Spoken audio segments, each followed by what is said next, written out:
The briefcase hit the hardwood floor and split open. 2 passports slid across the kitchen tile.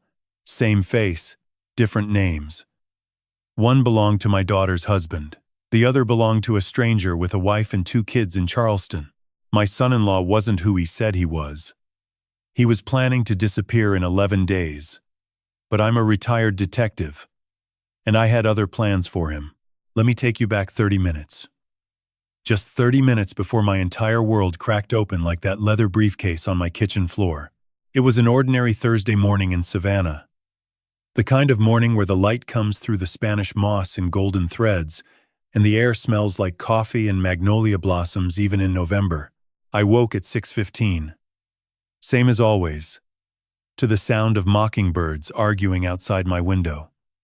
My name is Robert Dawson. Bobby, to anyone who matters.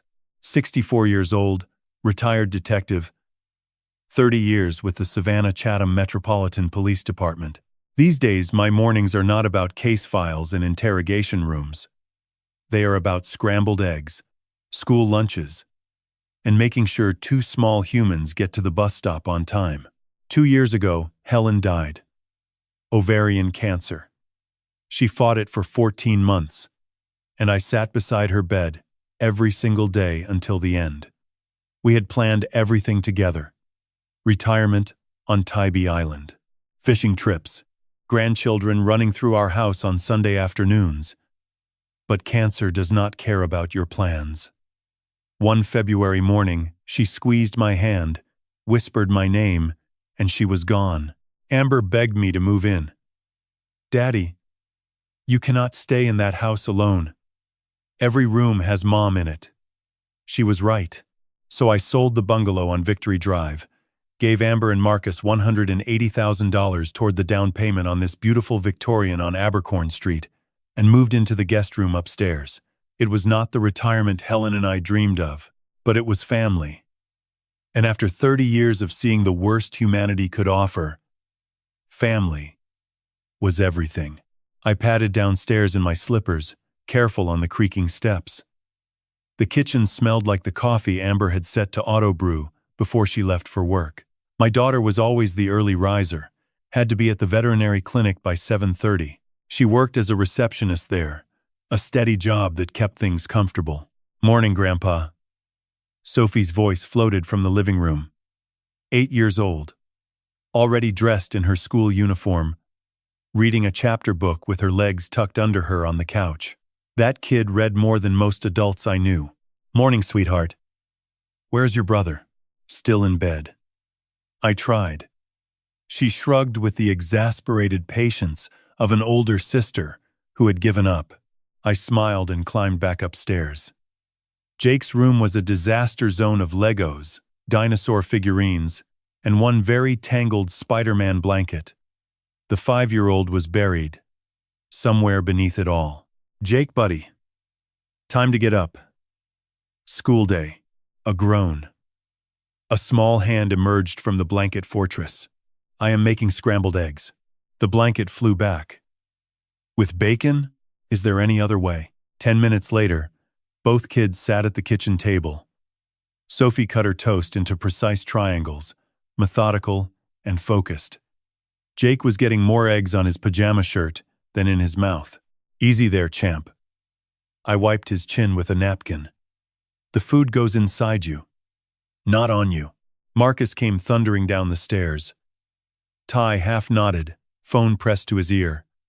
Leather briefcase in one hand. My son-in-law was always moving, always performing, always 3 steps ahead of everyone else in the room. "Yeah, I am heading out now," he was saying. "Tell Robertson I will have the proposal by noon." "No, it is not a problem." He grabbed his travel mug, filled it without looking up from his phone. Marcus Dawson, 39 years old, fit, always dressed like he belonged on a magazine cover. He worked as an international business consultant, or so he said. Traveled frequently. Made good money. Always had an answer for everything. Amber had met him 6 years ago at a charity gala downtown. He had swept her off her feet. Flowers every week. Fancy dinners at the old pink house. Promises of the life she deserved after years of struggling as a single mom. Sophie had been 2 then. Marcus adopted her, gave her his name. Jake came a year later. At first, I had been happy for Amber. Marcus seemed successful, stable, devoted. But over the years, something about him had started to bother me. Nothing I could prove. Just a feeling. He was too polished. Too perfect. Never cracked. Never slipped. My brother Ray had said it last Thanksgiving. "Bobby, I do not trust that man. Something is off about him. His stories do not add up." I had dismissed it. "You are being paranoid. He is good to Amber." Now I wish I had listened. "Kids doing okay?" Marcus asked, barely glancing at Sophie and Jake as he headed for the door. "They are great. Have a good day." "Always do, Dad." He flashed that perfect smile. "And thanks for covering mornings. You are a lifesaver, Dad." He had called me that since the wedding. I had liked it once. Now it felt like a costume he wore. The front door closed. Through the window, I watched him jog to his black BMW, still on the phone. The car reversed down the driveway and disappeared past the live oaks lining Abercorn Street. That is when I noticed it. His leather briefcase, sitting on the floor beside the sofa. He had forgotten it. Odd. Marcus never forgot anything. That briefcase was practically welded to his hand. I walked over and picked it up. Heavy. I figured I would catch him, maybe call his cell. But as I lifted it, the latch gave way. The case was old, the clasp worn down.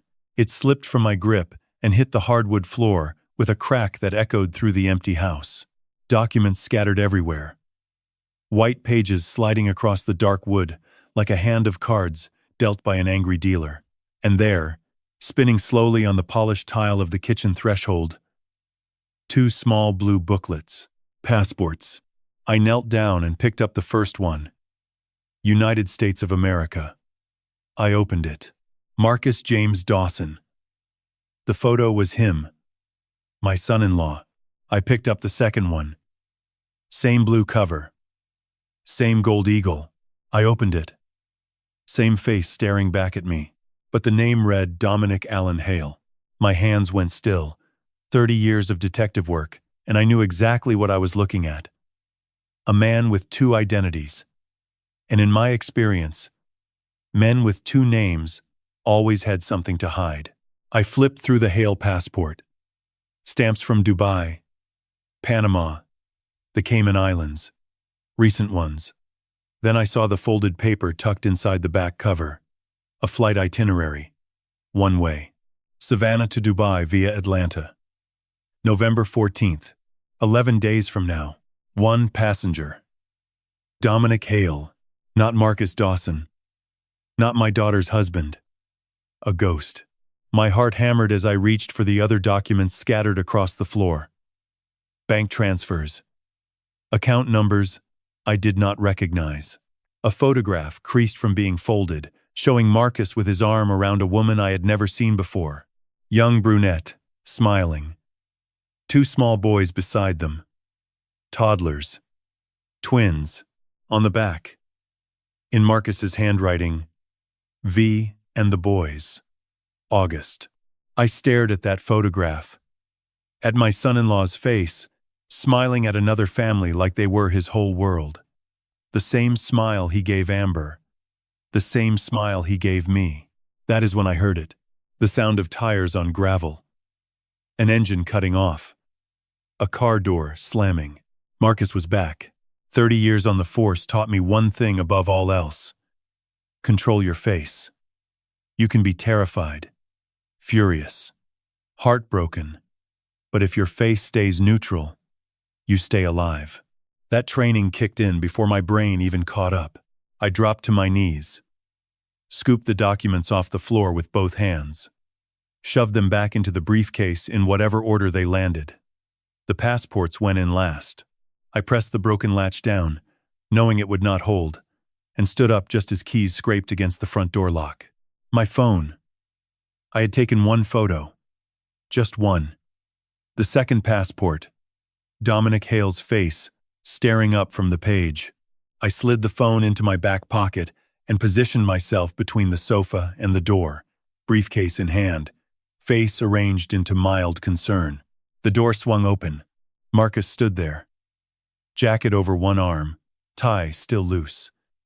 His eyes went to the briefcase in my hands immediately. Not to my face. To the briefcase. Dad.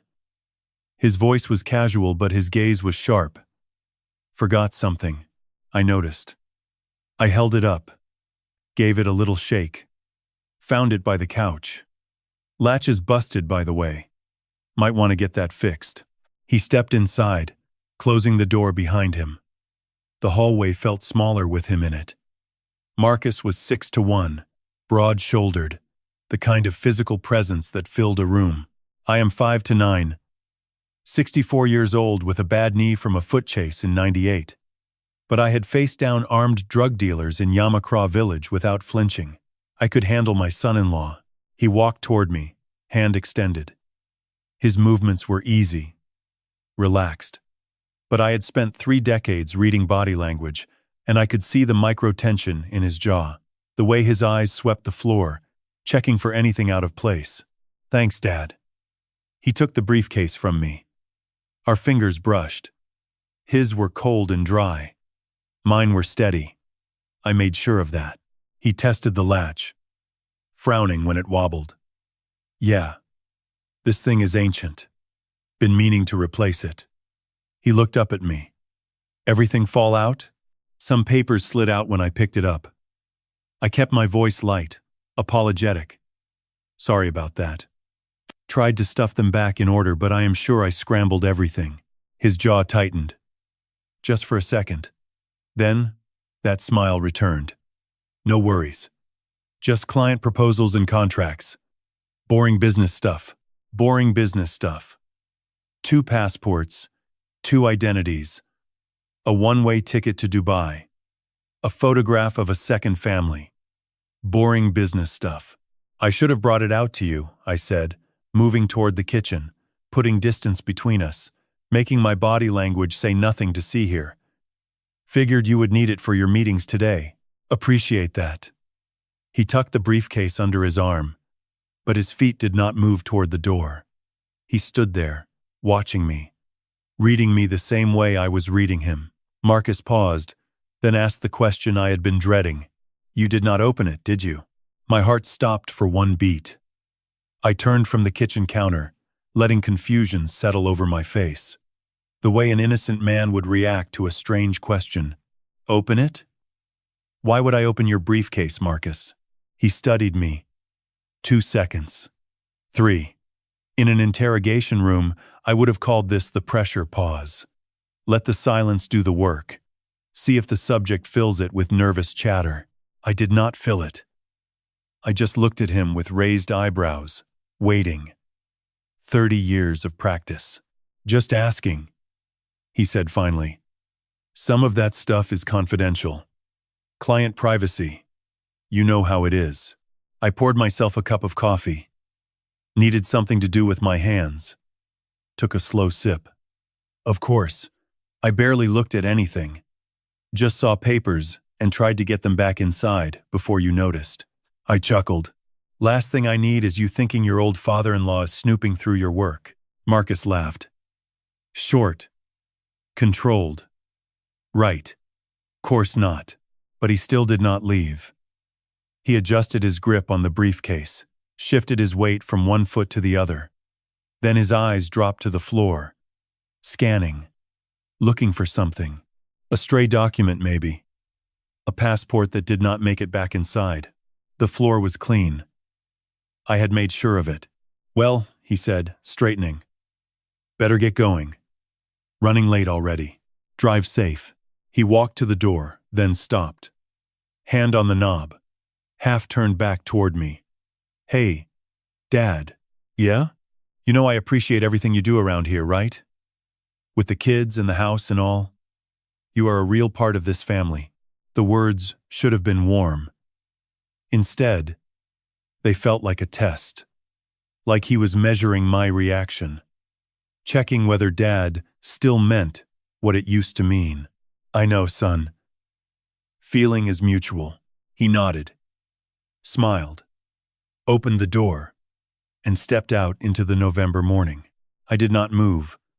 I stood at the kitchen counter, coffee cup in hand, and listened.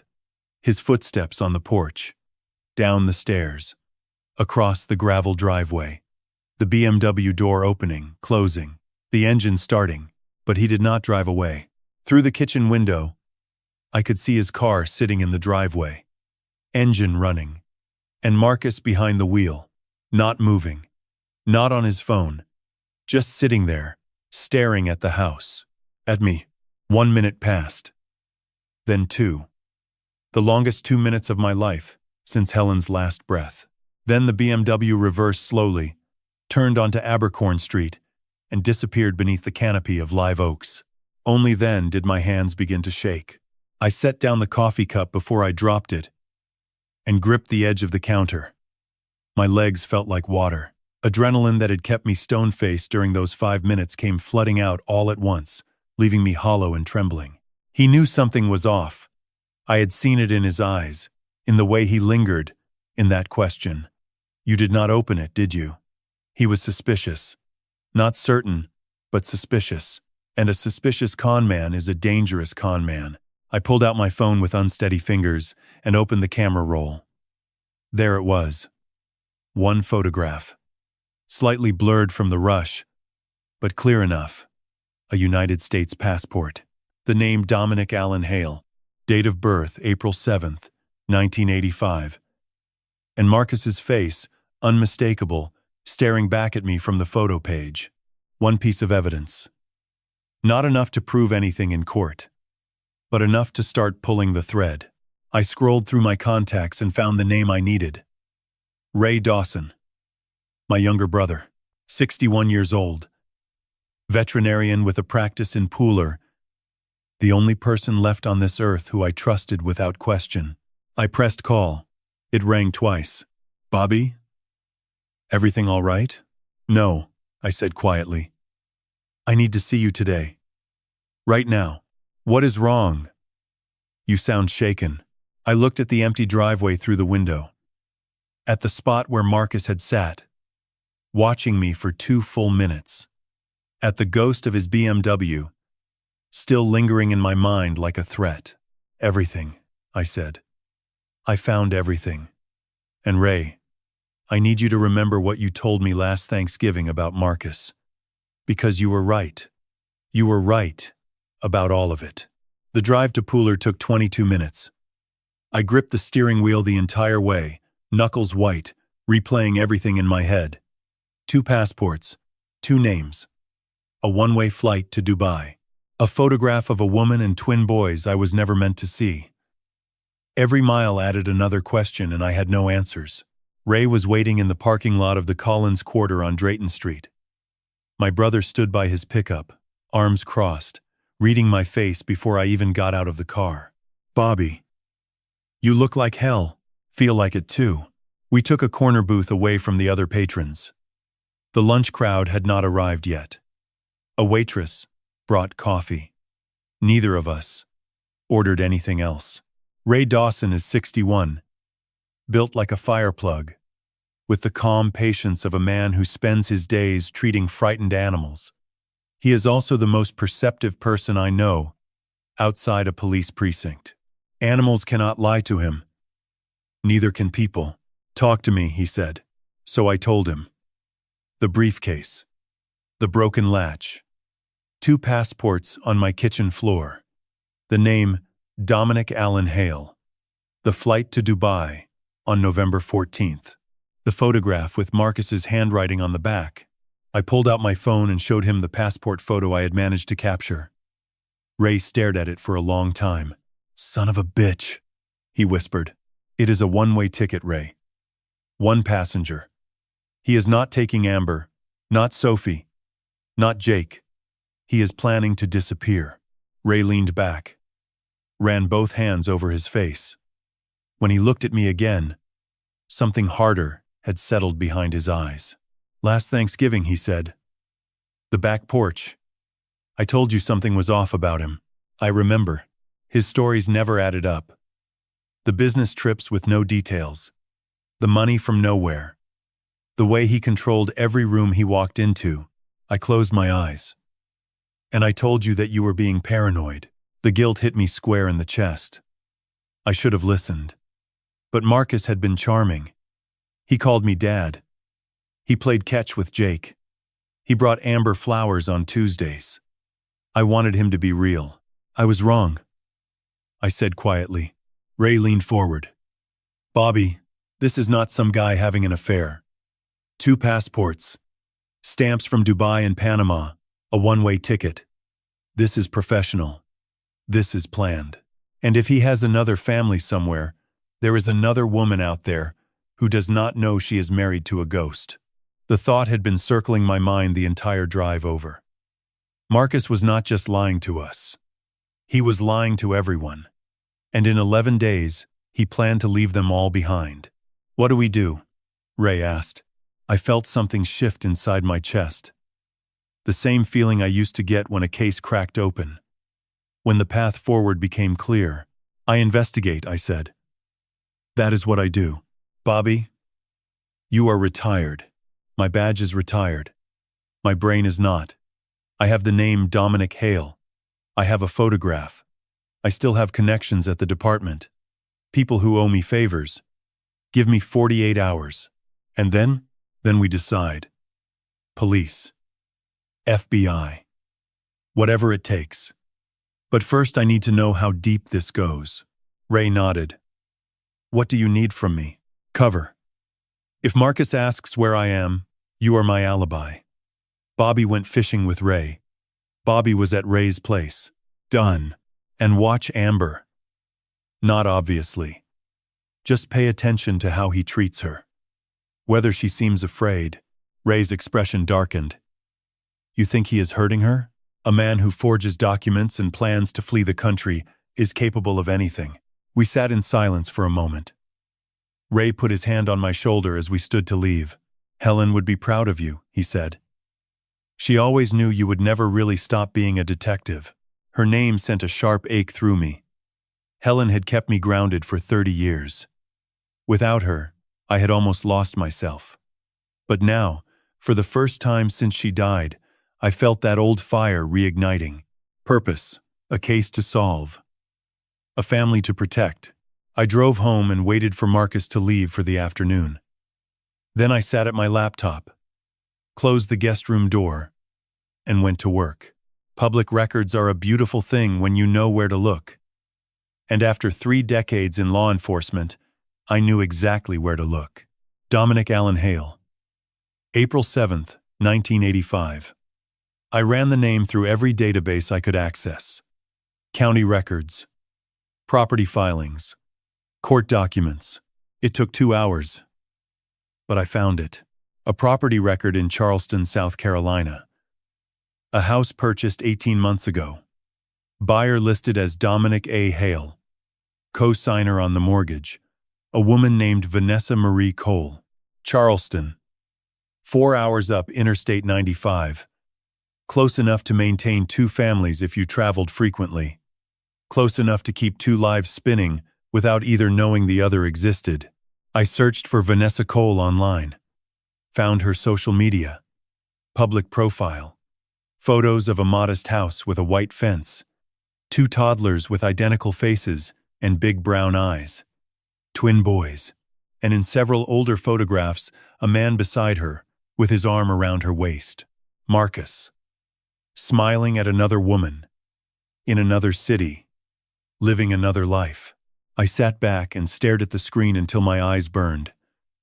Then I pulled up the map and typed in the Charleston address. 247 miles.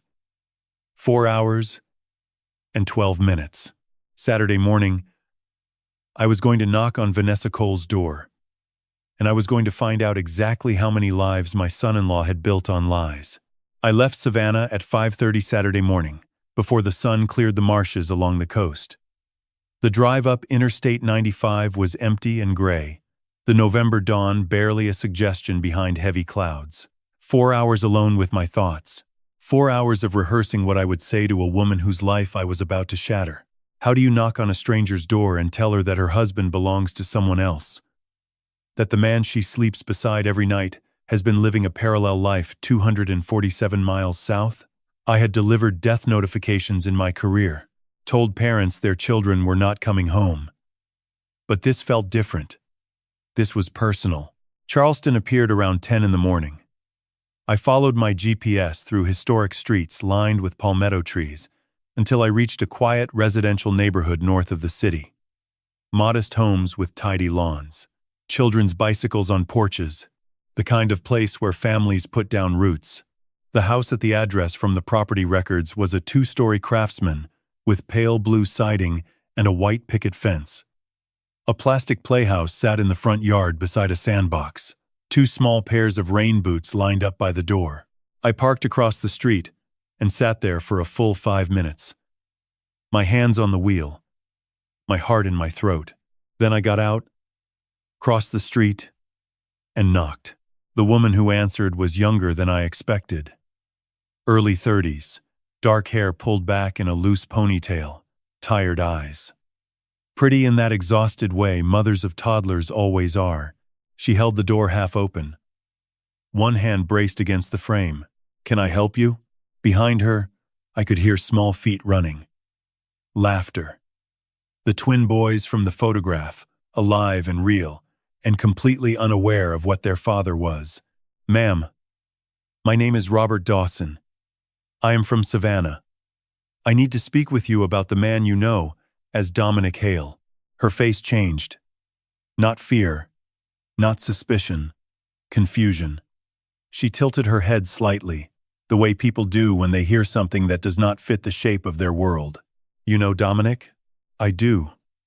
But not by that name." I took a breath. "May I come inside? What I have to tell you is not something for a doorstep." She hesitated, looked me over. 64 years old, gray hair, khakis, polo shirt. I looked like what I was, a grandfather, harmless. She stepped aside. I walked into her living room and saw Marcus everywhere. A jacket draped over a chair, a pair of men's shoes by the door, a framed photograph on the mantle of Vanessa and Marcus. Her in a white dress, him in a dark suit, a wedding photo. My stomach turned. She offered coffee. I declined. We sat across from each other in her living room, while the twins played with blocks on the floor between us. They had Marcus's eyes. Dark brown, sharp, intelligent. They were maybe 3 years old. "Mrs. Hale," I started. "Cole," she corrected. I kept my name. "We are not technically married.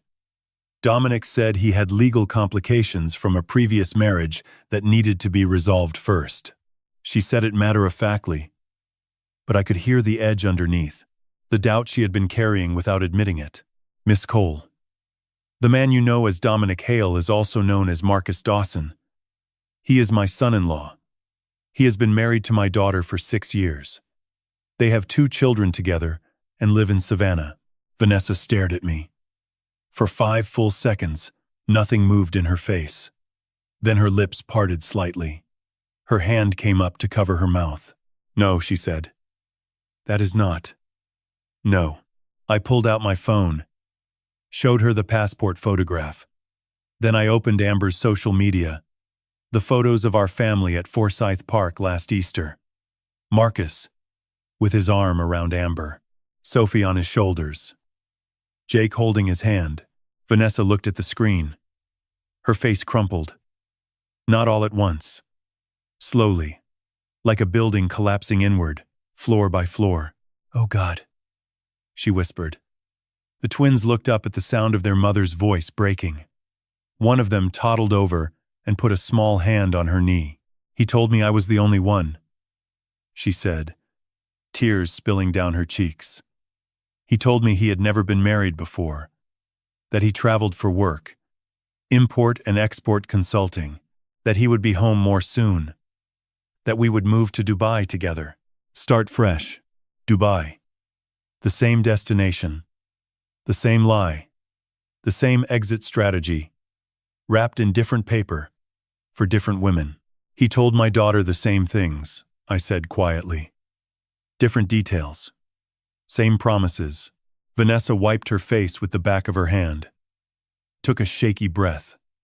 How long? 6 years with Amber. How long has he been with you? 2 years.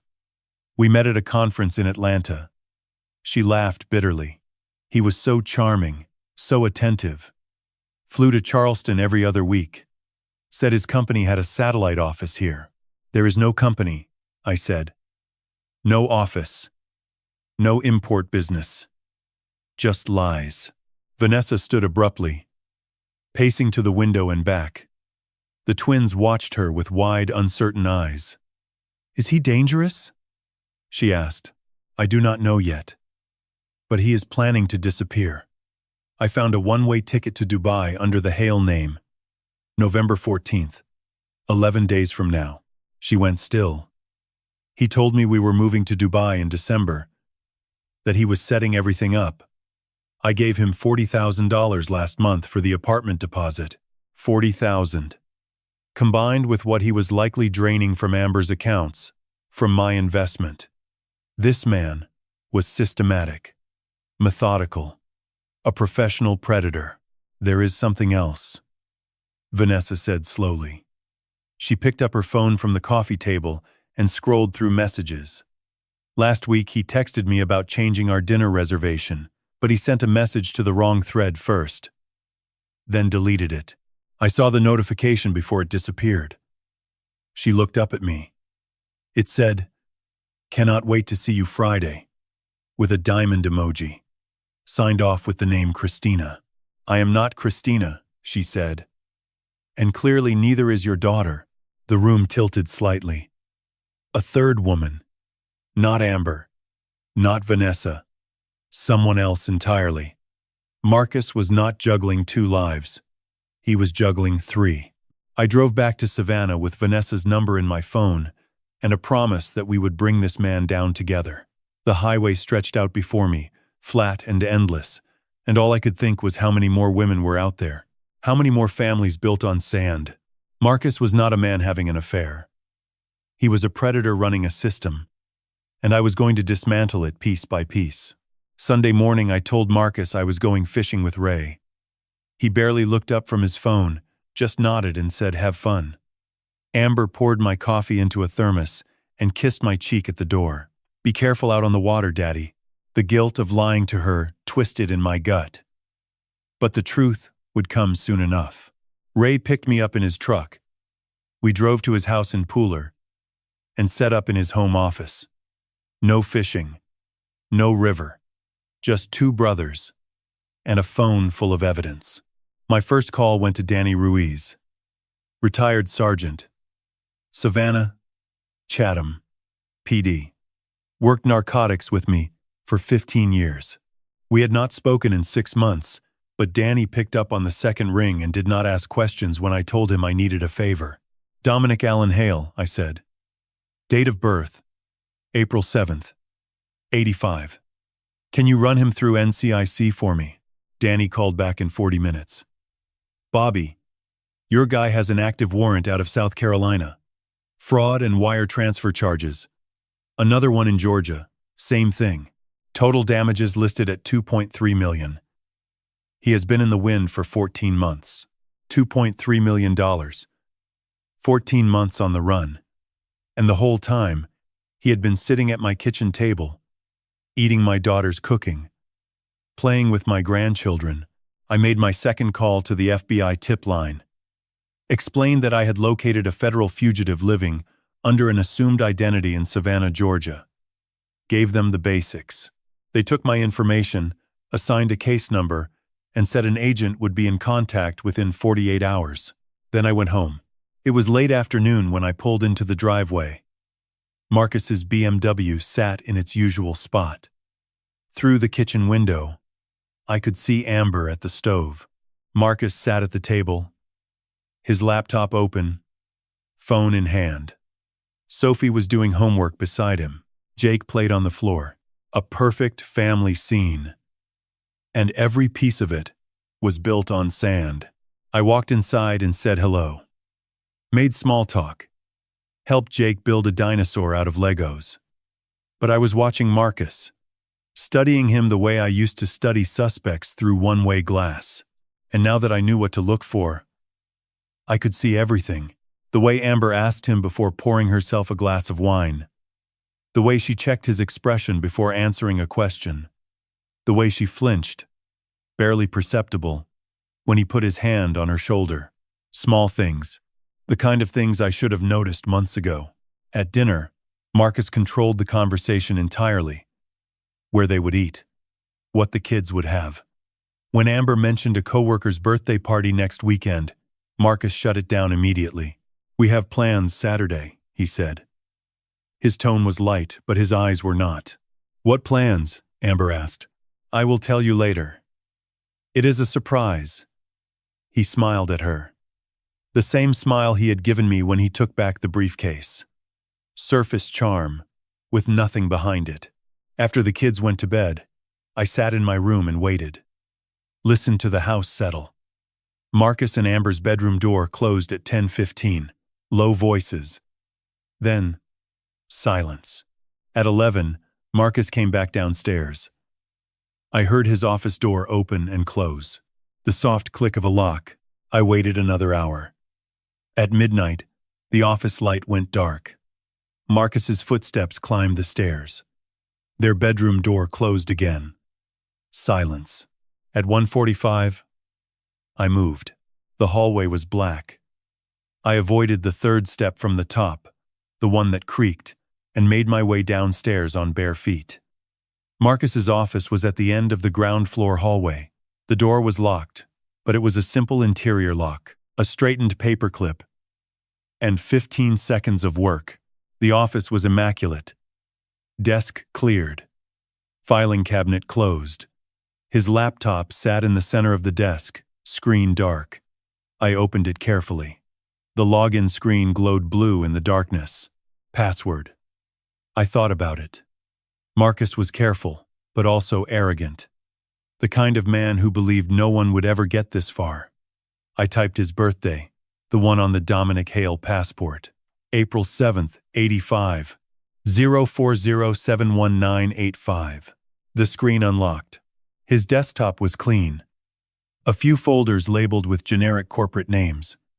I opened his documents. Nothing obvious. His downloads folder. Empty. He was disciplined about clearing his digital trail, but not disciplined enough. I found it in a hidden folder buried 3 layers deep. A folder with no name. Just a period. Inside were 5 files. The first was a spreadsheet. Accounts and balances. 3 offshore accounts. Cayman Islands. Dubai International Financial Center. A private bank in Singapore. Combined balance. $1.8 million. 18 months of systematic theft from at least 2 families. Probably more. The second file was a flight itinerary. Confirmed. Savannah to Dubai via Atlanta. November 14th. Passenger name, Dominic Hale. One way. The third was a scanned passport. The same one I had seen in the briefcase. Dominic Allen Hale. The fourth file was a contact list. Short. Maybe 12 names. Most meant nothing to me. But one entry stopped my breath. Christina Vega. Diamond emoji beside her name. A phone number with an Atlanta area code. And a note beside it. ATL. Pickup. Friday. Nov. 13th. 8 p.m. Friday the 13th. One day before the Dubai flight. He was picking her up in Atlanta the night before. She was going with him. Not Amber, not Vanessa. Christina. My jaw tightened. I took photographs of every screen. The spreadsheet, the itinerary, the contact list. My phone camera clicked in the silence like a heartbeat. I was reaching for the 5th file when I heard it. A footstep. Above me. Then another. The soft groan of the master bedroom floor. Someone getting out of bed. I closed the laptop. Stood up. The footsteps moved toward the staircase. Marcus was coming down. I moved on pure instinct. Closed the laptop lid without a sound. Pushed the chair back under the desk. 3 steps to the door. I slipped through it and pulled it shut behind me just as the staircase creaked under Marcus's weight. The hallway was pitch black. The kitchen was to my left. 10 feet away, I moved toward it. Bare feet, silent on the hardwood, and reached the refrigerator just as Marcus's silhouette appeared at the bottom of the stairs. I opened the fridge. The light spilled out, washing the kitchen in a pale yellow glow. I grabbed the water pitcher and poured a glass. Slow and casual, like a man with nothing on his mind except a dry throat at 2 in the morning. Marcus stood at the base of the stairs, watching me. "Dad?" I turned. Let surprise register on my face. "Marcus, did I wake you?" He did not answer immediately. His eyes moved past me, down the hallway toward his office door. I could not tell in the darkness whether he noticed anything wrong. The paperclip was back in my pocket. The door was closed. But was it locked? I could not remember if I had reset the push-button lock when I pulled it shut. "Could not sleep," I said, raising the glass. "Old man bladder. You know how it is?" Marcus's gaze came back to me. Lingered. He was barefoot, wearing just sweatpants, his chest bare. Even half asleep, he looked coiled, alert, like an animal that senses a change in the air but cannot identify the source. "Yeah," he said slowly. "Thought I heard something down here. Just me rattling around. Sorry about that." He nodded. But instead of going back upstairs, he walked down the hallway, toward his office. My stomach dropped. I heard him try the handle. A pause. Then his footsteps returning. "Everything okay?" I asked, keeping my voice light. "Fine." He appeared in the kitchen doorway again. "Just checking. I sometimes leave files out, and the window open. Do not want papers blowing around." Smart thinking. He stood there for another moment. The silence between us was thick enough to choke on. Then he turned and climbed the stairs without another word. I listened to his footsteps cross the ceiling above me. The bedroom door closed. I stood in the kitchen for a full 5 minutes. Did not move. Did not breathe properly, until my heart stopped hammering. The lock. It must have reset when I pulled the door shut. Or Marcus was too groggy to notice. Either way, I had survived. Barely. I went back to my room and did not sleep for the rest of the night. Monday morning arrived with a gray drizzle that matched my mood. I came downstairs at my usual time and found Marcus already at the kitchen table, dressed and polished, coffee in hand. He watched me come in with an expression I could not quite read. "Morning, Dad. Sleep better?" Eventually. I poured coffee, made toast, kept my movements routine. Marcus set down his mug and leaned back in his chair. "You know, I have been thinking," he said casually. "You do so much around here. The kids, the house. You deserve a break." I spread butter on my toast. "I am fine, Marcus. I like being useful." "No. Seriously." He smiled, but it did not touch his eyes. "Why don't you go visit Ray for a few days? Get out of the house. Go fishing for real this time. Do some brother stuff." I looked at him, held his gaze for just a moment longer than natural. Then I smiled back. "That is actually not a bad idea. Maybe I will call him today." "You should. Take the week. We can handle the kids." The week. He wanted me gone for the entire week. The week that included November 14th. The week he planned to disappear. "I will talk to Ray," I said. "See what works." Marcus nodded, satisfied. Then he grabbed his briefcase, the same leather briefcase that had started all of this, and headed for the door.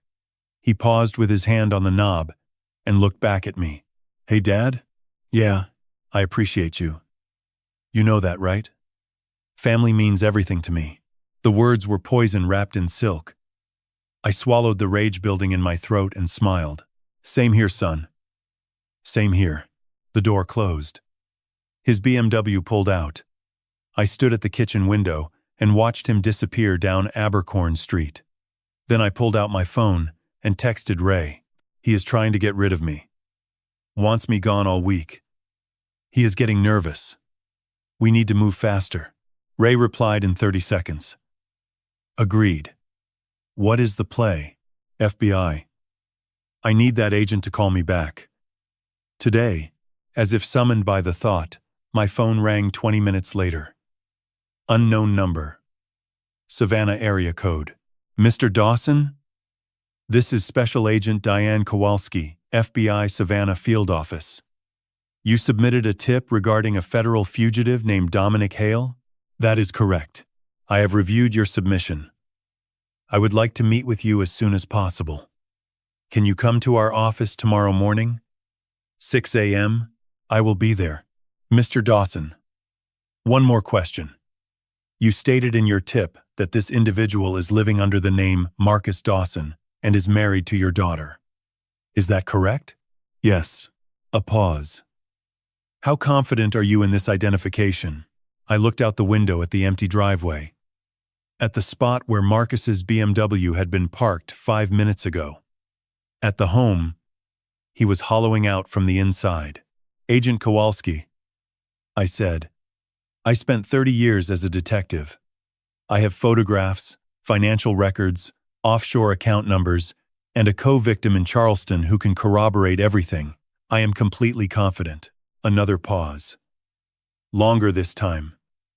Then, 6 a.m. Tomorrow. Mr. Dawson. Bring everything you have. I will. I hung up and stood in the quiet kitchen. The house was empty. Sophie and Jake at school. Amber at work. Marcus. At wherever Marcus went when he left each morning. Just me. And the ticking clock on the wall. 8 days until November 14th. But now I had the FBI. And Marcus did not know it yet. The FBI field office in Savannah sits on Abercorn Street. Ironically, the same street I live on. Though several miles south in a nondescript government building that most people drive past without a second glance. Ray and I arrived at 5:50 in the morning. The parking lot was nearly empty. A security guard checked our identification and led us through metal detectors to a conference room on the second floor. Agent Kowalski was already waiting. Mid-40s, sharp-featured, dark hair cropped short. She wore a charcoal blazer over a white blouse and had the focused intensity of someone who had been working this case long before my phone call. She shook our hands with a firm grip and gestured to the chairs across from her. Mr. Dawson. Dr. Dawson. Thank you for coming in early. She opened a thin file folder on the table. I have been reviewing your tip submission and running some preliminary checks. Before we go further, I need to hear everything directly from you. Start from the beginning, I told her. The briefcase on Thursday morning. The 2 passports. The flight itinerary. The photograph of Vanessa and the twins.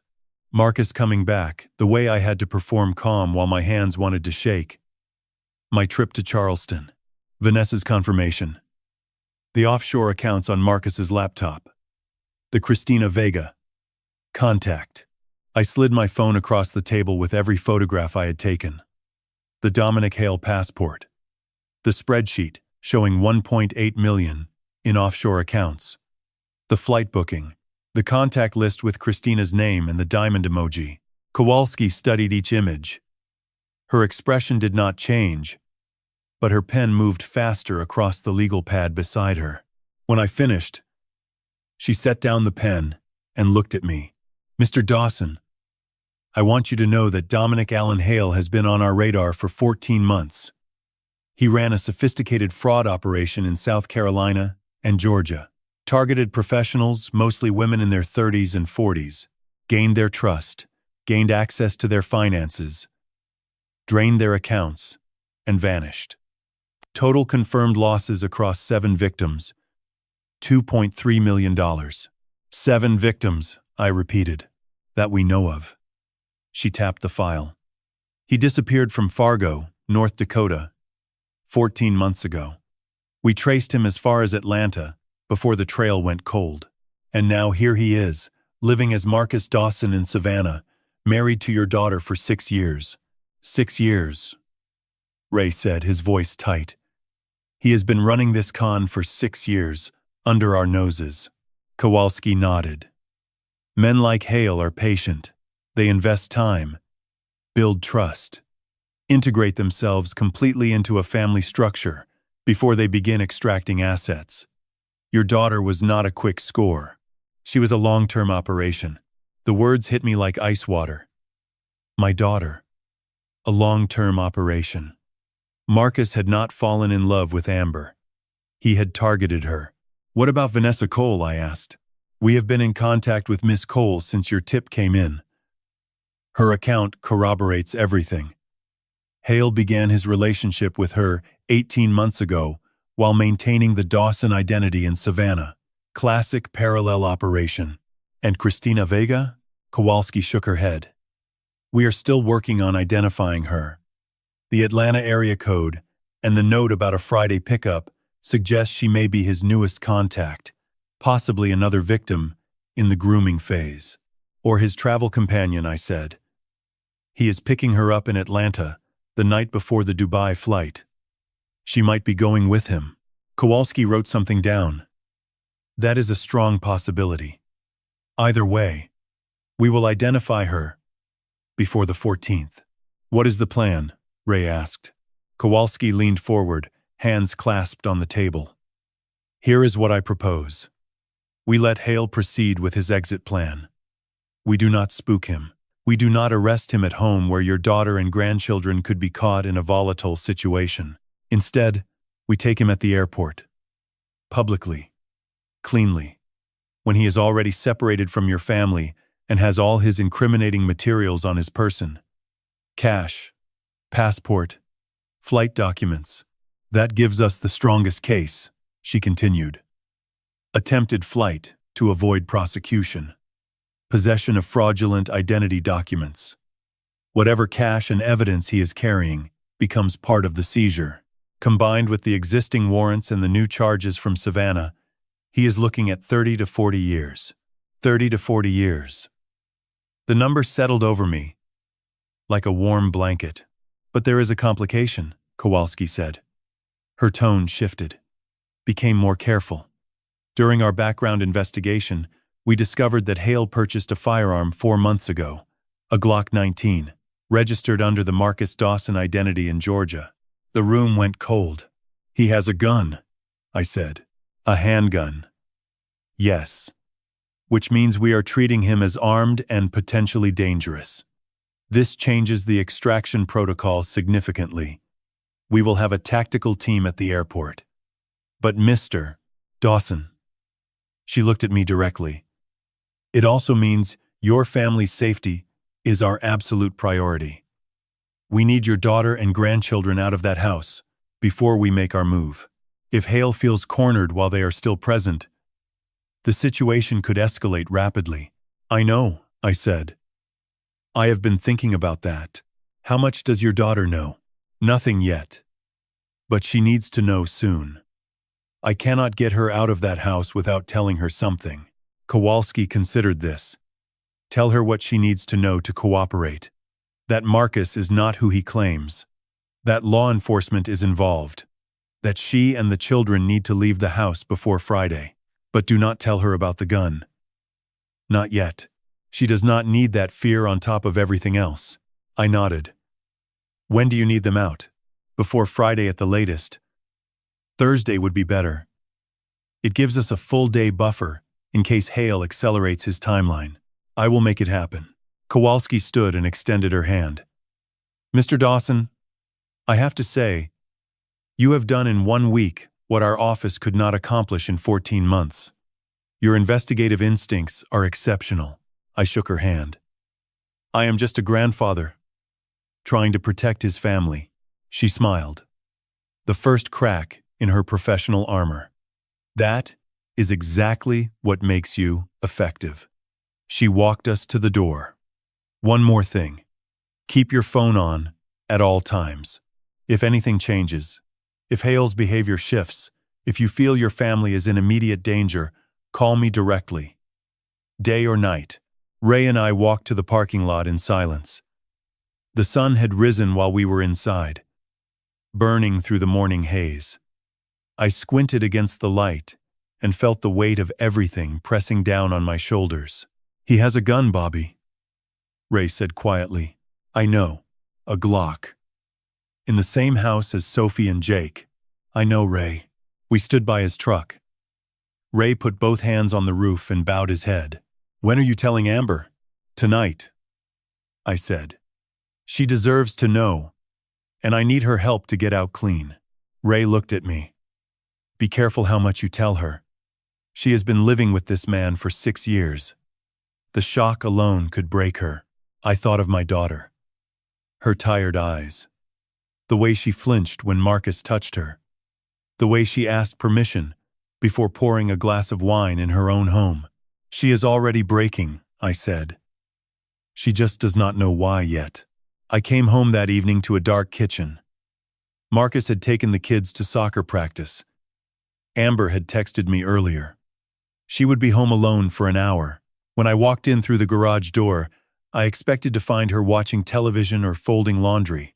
Instead, I found her sitting at the kitchen table in the dark.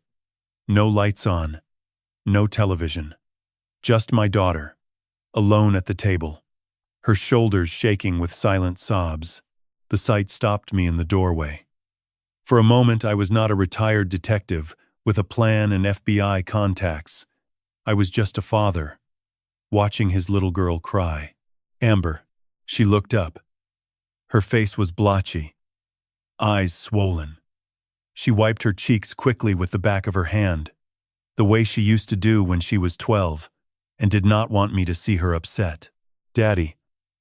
"I did not hear you come in." I sat down across from her. Did not turn on the light.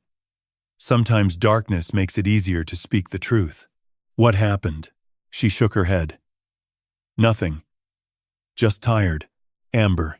She looked at me then. Really looked at me.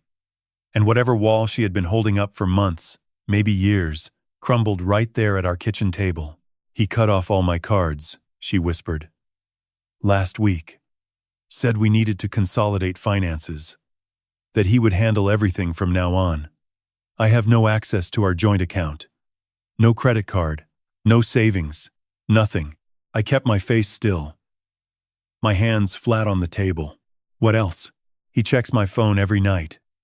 Goes through my messages, my calls, my search history. If I text anyone he does not approve of, he wants to know why." She pulled her sleeve up slightly. "Not to show me.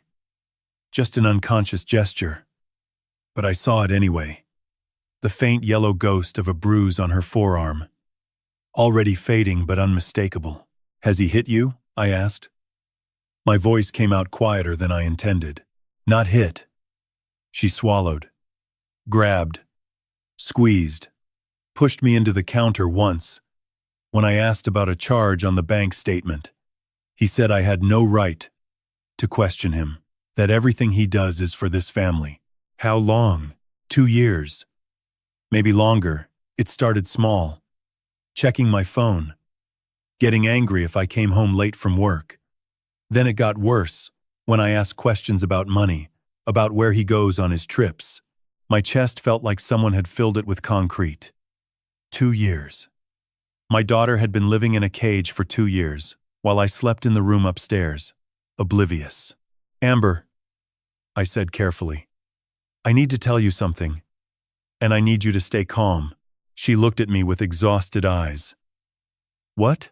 "Marcus is not who he says he is." Silence. She blinked once. Twice. "What do you mean?" "His real name is Dominic Hale. He is wanted by the FBI in 2 states for fraud. He has been running a con for years, stealing money from people and disappearing. He has a second identity, a second passport, and he is planning to leave the country on November 14th. Amber stared at me. Her mouth opened slightly. No sound came out. I could see her trying to process it, trying to make the words fit into the shape of the life she knew. That is not. She shook her head. Daddy, that cannot be true. I pulled out my phone, opened the photograph of the Hale passport, held it out to her. She took the phone, stared at the screen. I watched her face change, the confusion melting into recognition. Then, horror. Oh God. She breathed. Oh my God. There is more. He has another family. A woman in Charleston. 2 kids. He has been living a double life for at least 18 months, and he has been draining our accounts, Vanessa's accounts, to fund offshore bank accounts worth nearly $2 million. Amber set the phone down on the table like it burned her. Her hands were trembling violently. The FBI is involved, I said. They know who he is. They are building a case. He will be arrested before he can leave. Arrested. She said the word like it was foreign, like it belonged to someone else's life. You are safe, I said. Sophie and Jake are safe, but I need your help. I need you to act normal for a few more days. Can you do that? She nodded mechanically, then stopped. Wait. She looked up at me, and fresh terror flooded her eyes. Daddy, he told me something this morning. What? He said we are going on a surprise vacation this Saturday. The 4 of us. He said he has been planning it for weeks, and it is going to change our lives. Saturday, November 14th. He said I should start packing, that we might be gone for a while. And Dad. Her voice cracked. He said you are not invited. The room tilted. Marcus was not just planning to flee alone. He was taking Amber and the kids, using them as cover to get through airport security. A family traveling together draws less attention than a single man with a one-way ticket, or worse. He was taking them to control them, to keep Amber silent, to use Sophie and Jake as leverage. You are not going on that trip, I said firmly.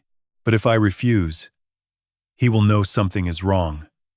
You do not know what he is like. When things do not go his way, Daddy, he will. He will not touch you again. I took her hands in mine. The FBI has a plan. Before Saturday, Marcus will be in custody. You and the kids will be safe.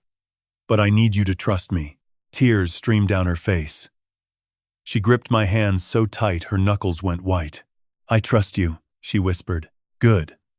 Now go wash your face. He will be back with the kids soon. Can you hold it together tonight? She nodded, stood up on unsteady legs.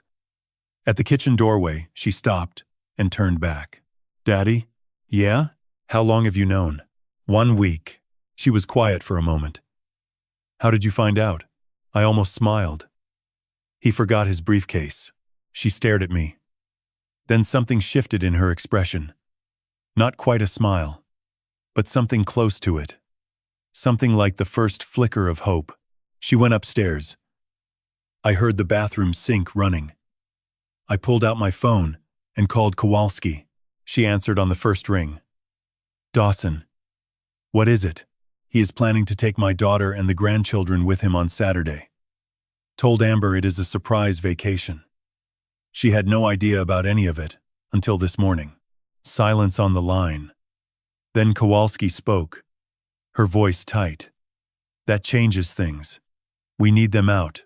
Before Friday. Thursday, at the latest. If he suspects they are leaving and he still has that weapon in the house, the situation could deteriorate very quickly. I know, I have a plan. My brother Ray. We will get them out Thursday under a cover story. Make it believable. Hale cannot suspect anything. It will be. Dawson. Keep that family close tonight. Do not leave them alone with him. I will not. I hung up and listened to the house. Upstairs, the sink turned off. Outside, the distant sound of a car turning onto Abercorn Street. Headlights swept across the kitchen wall. Marcus was coming home. Thursday night. Day 7. I lay in bed with the lights off, staring at the ceiling, counting the hours until I could get my family out of this house. Tomorrow.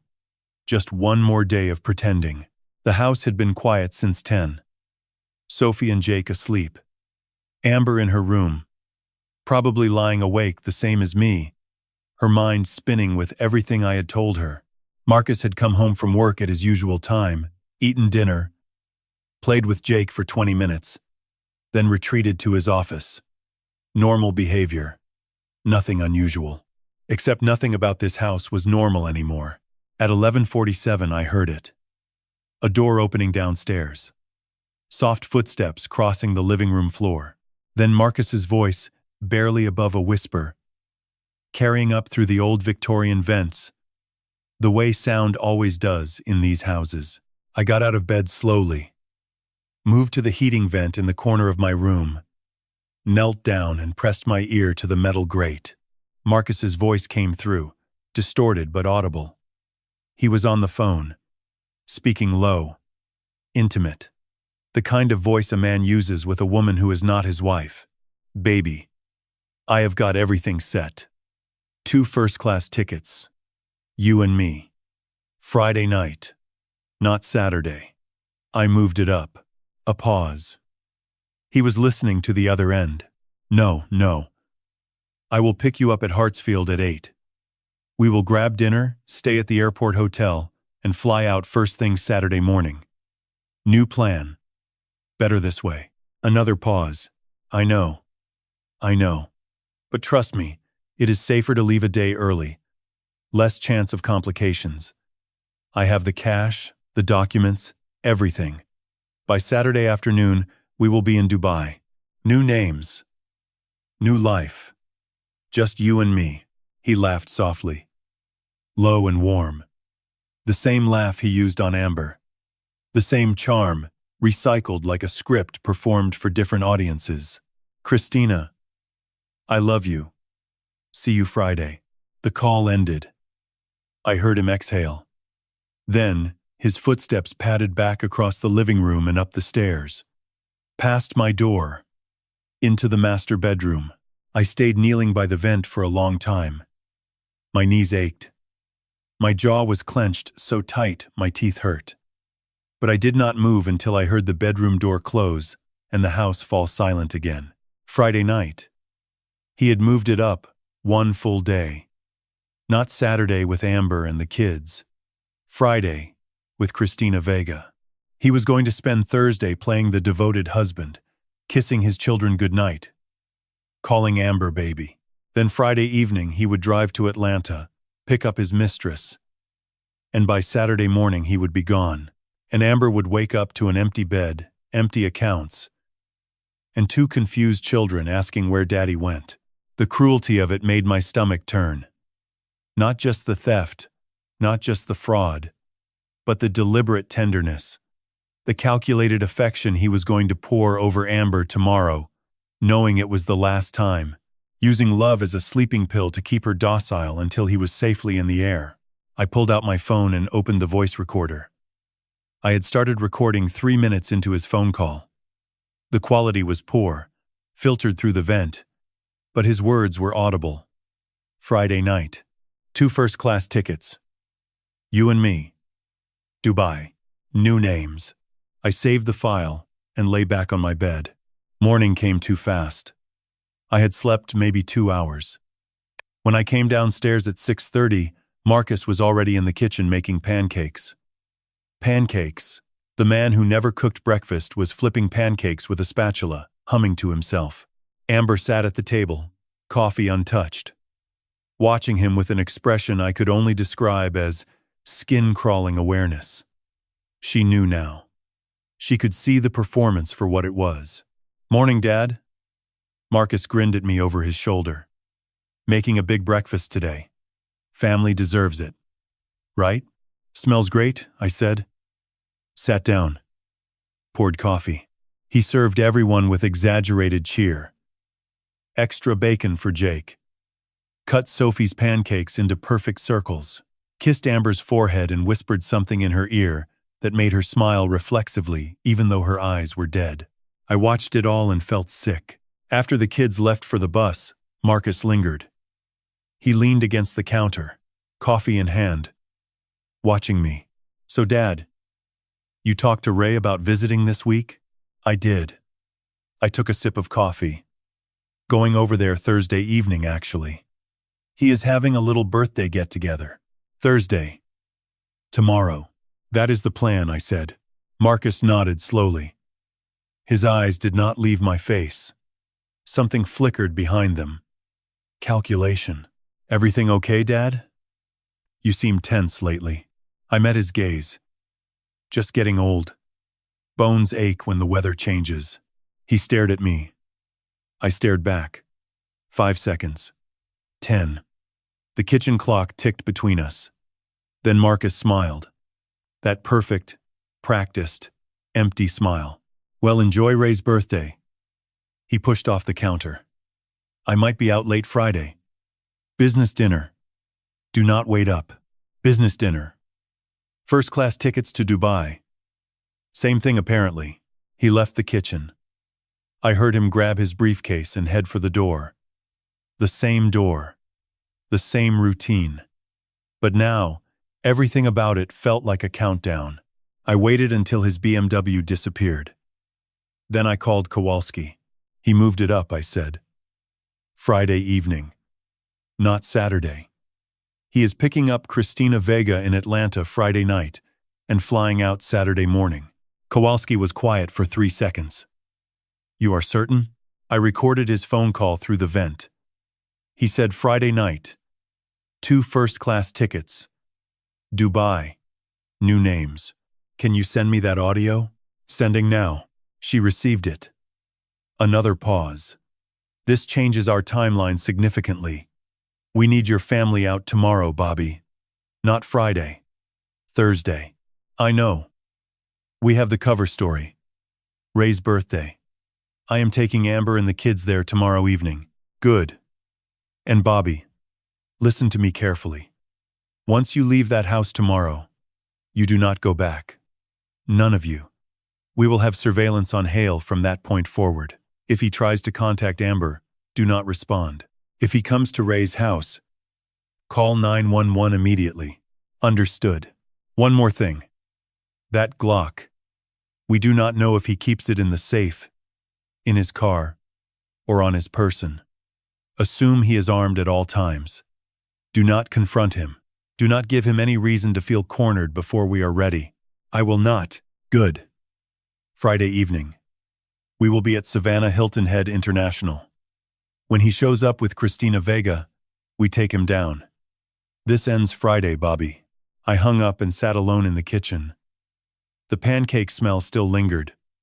Marcus's coffee mug sat on the counter, lipstick from where he had kissed Amber still visible on her cup beside it. Tomorrow I would take my family out of this house. And Friday, Marcus Dawson, Dominic Hale, whatever name he chose to die under, would walk into a trap he never saw coming. 1 week. 7 days since that briefcase hit the floor. 7 days of lying to a liar. 7 days of smiling at a man I wanted to destroy. Today it ended. I woke at 5 in the morning without an alarm. The house was dark and silent. I lay in bed for 10 minutes, running through the plan one more time. Every detail. Every contingency.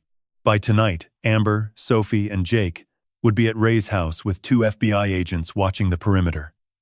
By tomorrow evening, Marcus would be in handcuffs. But first I had to get through one more performance. One final day of pretending this family was whole. I showered, dressed, and went downstairs. Made coffee. Started breakfast. The routine. The mask. At 6:45, Sophie appeared in the kitchen doorway, backpack already on. "You are up early, pumpkin. Field trip permission slip." She held up a crumpled paper. "Mom forgot to sign it last night. I signed it for her." Sophie studied my face with those perceptive 8-year-old eyes. "Grandpa, are we really going to Uncle Ray's birthday tonight?" "We sure are." I smiled. "He is going to have cake and everything." "Good." She took the paper back. I like Uncle Ray's house. It feels safe there. The word hit me like a bullet. Safe. My 8-year-old granddaughter did not feel safe in her own home. Had she always known? Children sense. Things adults try to hide. They feel the tension in walls, the fear in their mother's voice, the danger in their father's silences. Jake thundered downstairs. Shirt inside out. One sock missing. Buddy, come here. Let me fix you. I dressed him properly. Made scrambled eggs. Poured juice. Normal. Routine. Breathe. Marcus appeared at 7:15. Dressed sharp, phone in hand. The same entrance he made every morning. But today I noticed how his eyes swept the room before settling. Checking positions. Reading the atmosphere. A predator scanning for threats. Morning, everyone. He poured coffee. Kissed the top of Sophie's head. Ruffled Jake's hair. The performance of fatherhood. Marcus, I said casually, Ray called last night. His birthday thing is tonight. I told him I would bring Amber and the kids over around 5. Is that all right? Marcus paused with his mug halfway to his lips. Tonight? It is his 62nd. Nothing fancy. Dinner, cake. Kids love it there. I kept my tone light. We will probably stay over. You know how Ray gets. Does not like people driving home tired. Stay over. Marcus set down his mug. His jaw moved slightly. I could almost see the calculation running behind his eyes. Tonight was Thursday. He was leaving tomorrow evening. If we stayed at Ray's tonight and did not come back until Friday morning, that barely gave him any time.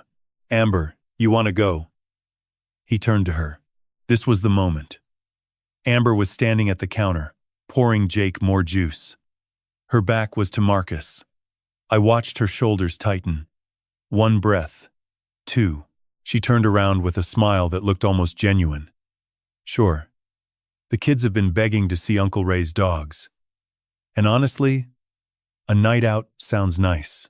She paused, then added, we will be back Friday morning. Early. Plenty of time to pack for our trip Saturday. Brilliant. She had given him what he needed.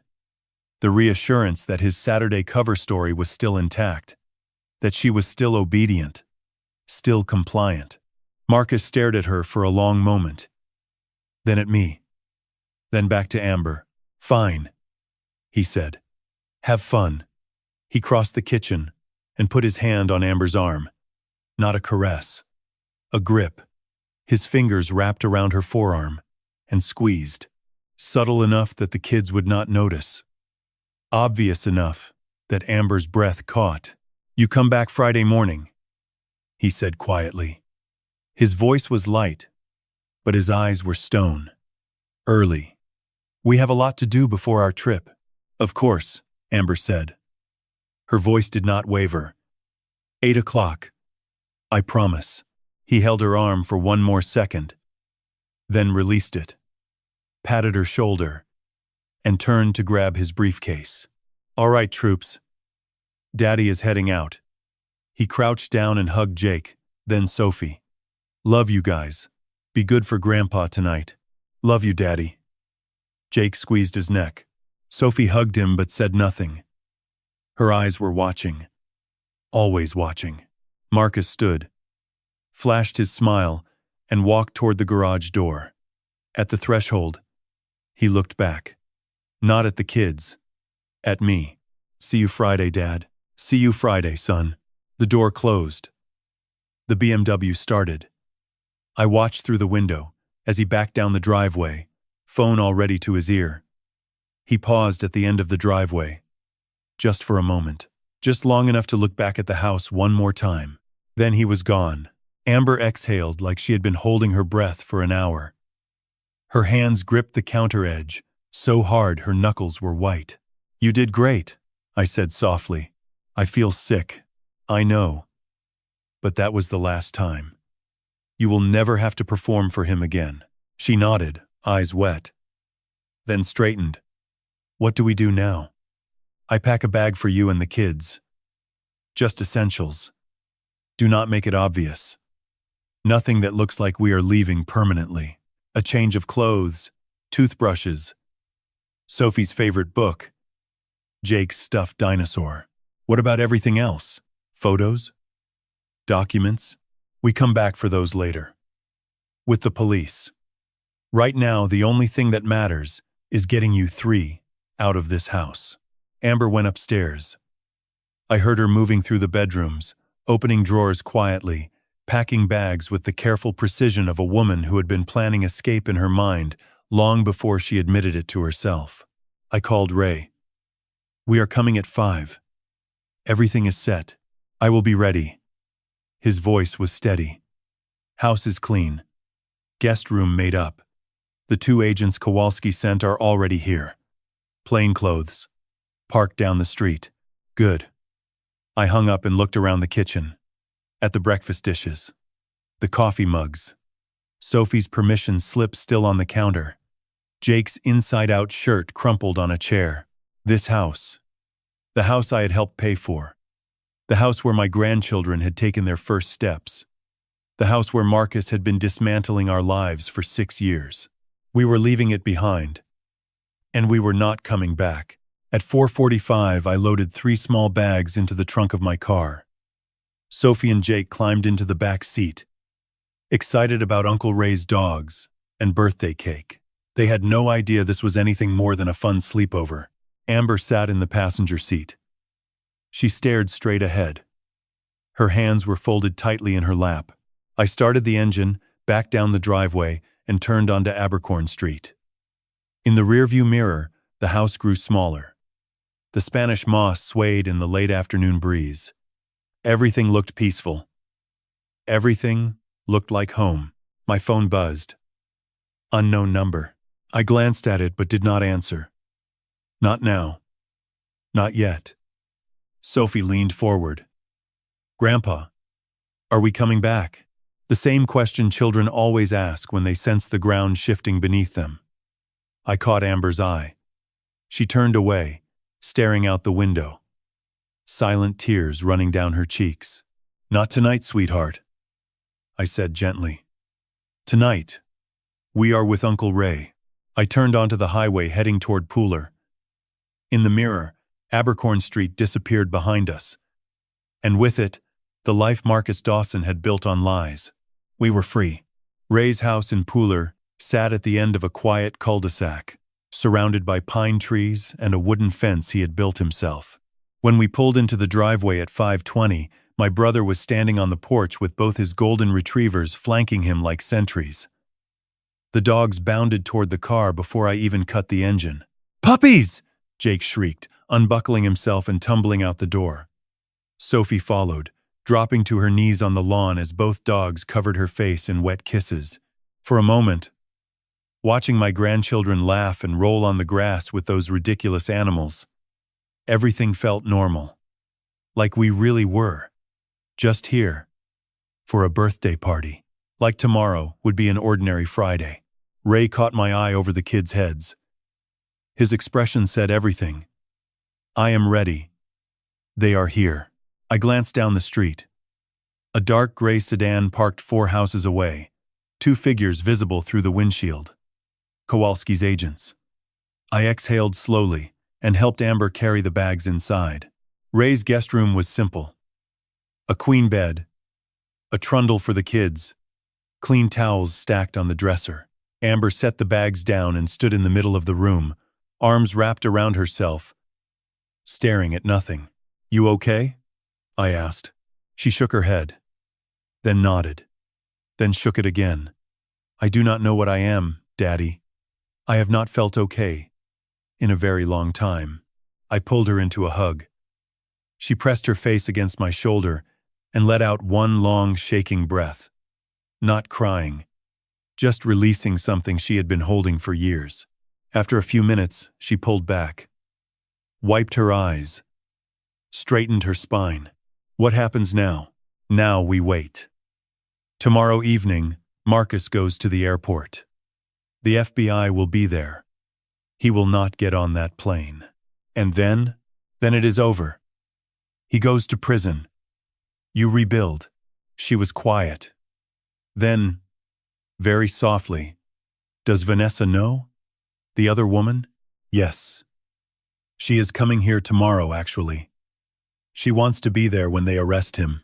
Amber flinched slightly at that. Then she nodded. Good. She deserves to see it too. I left her to settle the kids and went back to the kitchen where Ray was pouring bourbon into 2 glasses. How is she? He asked, holding together. Barely. He pushed a glass toward me.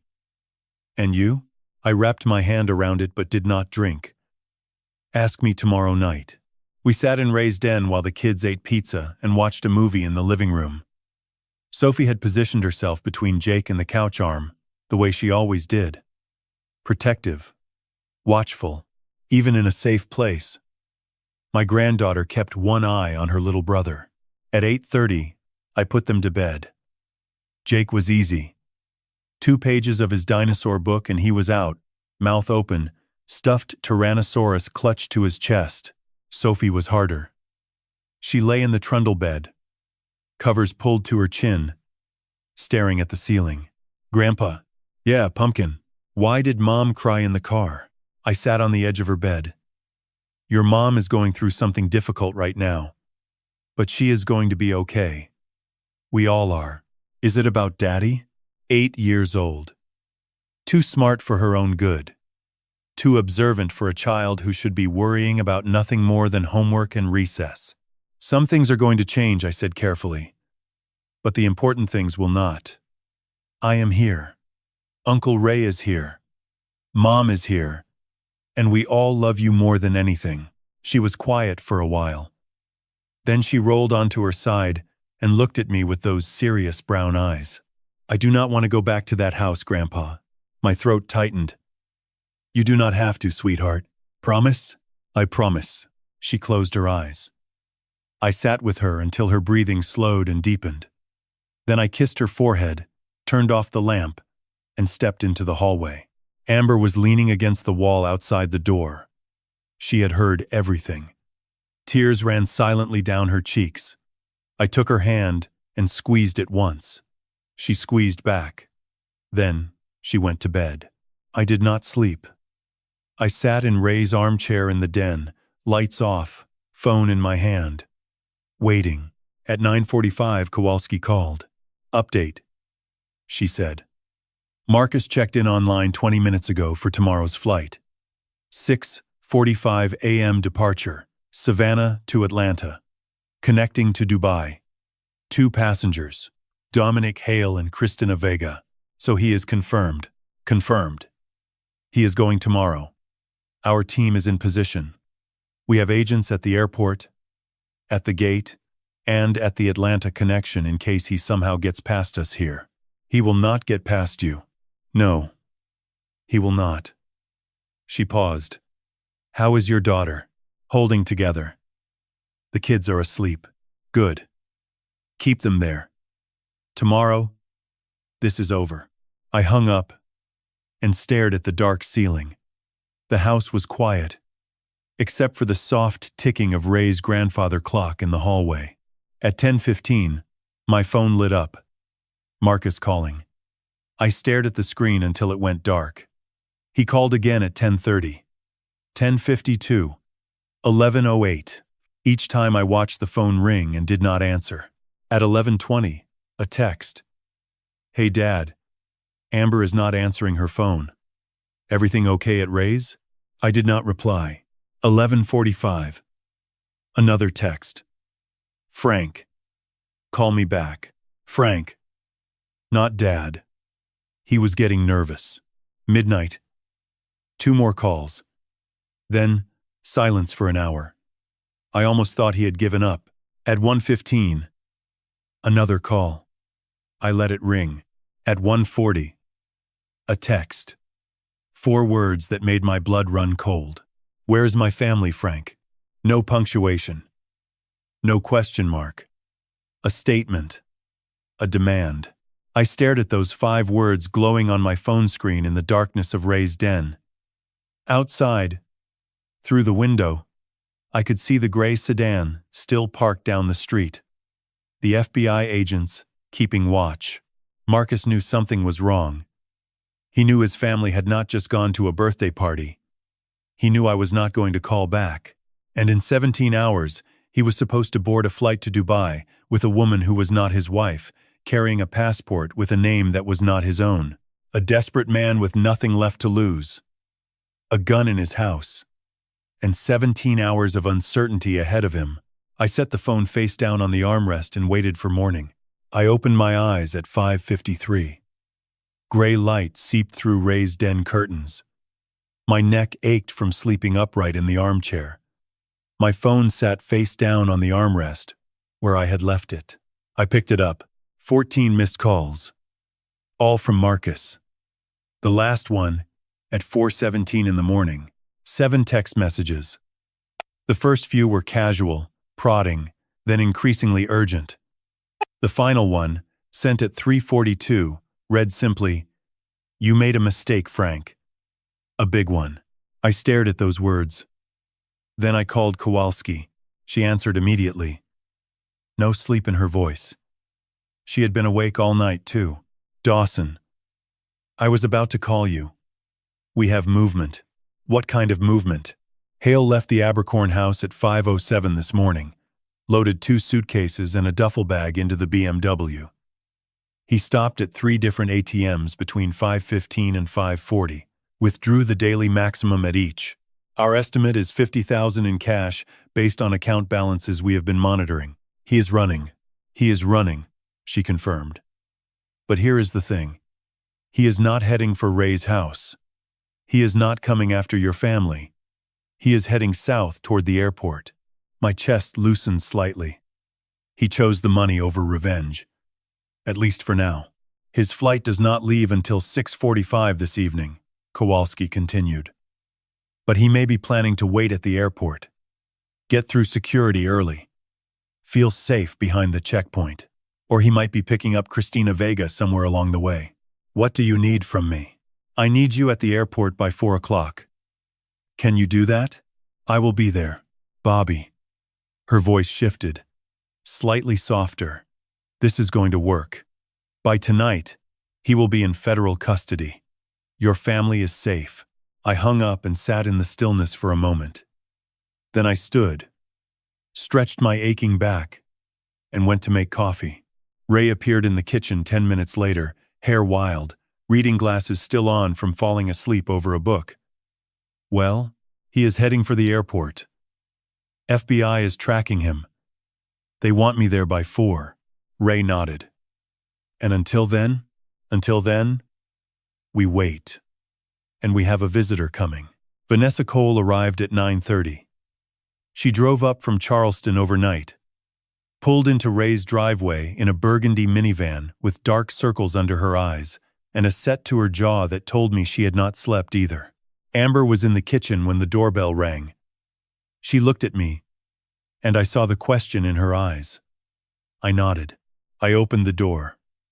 Vanessa stood on the porch, smaller than I remembered from Charleston, younger looking in the morning light. Fragile but determined. Mr. Dawson, coming, Vanessa. She stepped inside. Amber appeared in the hallway. The 2 women looked at each other across 10 feet of Ray's hardwood floor. For a long moment, nobody spoke. They did not need introductions. They did not need explanations. They looked at each other, and they knew. The same man. The same lies. The same cage, built from charm and control. Amber moved first. She crossed the hallway and wrapped her arms around Vanessa. Vanessa stiffened for 1 second, then melted into the embrace. Both women cried, silently, fiercely, holding each other up the way only people who share the same wound can do. I stepped back into the kitchen and gave them space.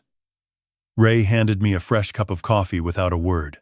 20 minutes later, Amber and Vanessa sat at Ray's kitchen table, talking quietly, sharing stories, comparing timelines, finding the overlaps, the trips that matched, the weekends, when Marcus said he was at a conference but was actually in another woman's bed, in another woman's life. He told me he loved me every single day, Vanessa said, her voice steady now. Every phone call, every visit. I believed him completely. Amber nodded. He was good at that, making you feel like the center of his world. And the whole time, you were just another project. They talked for over an hour. I listened from the doorway, not interrupting. This was their moment. Their reckoning. Two women discovering they were not alone in their pain. At noon, Kowalski called again. Update. Hale checked into the airport Marriott at 11:15. Room under the name Dominic Hale, paid cash. He is settled in. Our surveillance team has eyes on the hotel entrance. And Christina? She posted on social media 40 minutes ago. A selfie at the airport Starbucks with the caption, New Adventures. She is already there. So they are meeting at the airport. Confirmed. His flight boards at 6:15. We expect him to clear security around 5:30. That is when we move. I want to be there. I know. Be at the airport by 4. Come to the staff entrance on the south side. I will have someone meet you. Kowalski? Yes, I want Vanessa and Amber there too. He needs to see their faces. There was a pause. That is not standard protocol, Dawson. I know. But this man spent years controlling these women, making them feel powerless. I want them to take that power back. I want him to see what he did. Standing right in front of him. Another pause. Longer. Then, I will arrange it. But they stay behind the security perimeter until the suspect is fully restrained. Non-negotiable. Agreed. I hung up and walked into the kitchen. Amber and Vanessa looked up at me. It is happening this evening, I said. They are taking him at the airport around 5:30. And if you want to be there, both of you, I can make that happen. Amber's chin lifted. I want to see it. Vanessa nodded. So do I. At 3:45, I kissed Sophie and Jake goodbye. They were watching cartoons on Ray's couch, with both golden retrievers piled on top of them. Completely content. Completely unaware. Be good for Uncle Ray, I said. Always, Grandpa. Sophie smiled. Then, more quietly, is it almost over? Almost, Pumpkin. Almost. I drove to the airport with Amber in the passenger seat and Vanessa in the back. Nobody spoke. The radio was off. The only sound was the road beneath us and the weight of everything we were about to end. At 4:07, I pulled into the staff parking area at Savannah Hilton Head International Airport. A woman in a dark blazer met us at the entrance. Agent Kowalski's team. She checked our identification and led us through corridors marked authorized personnel only. We emerged into a small security office overlooking the terminal floor. Wall of monitors.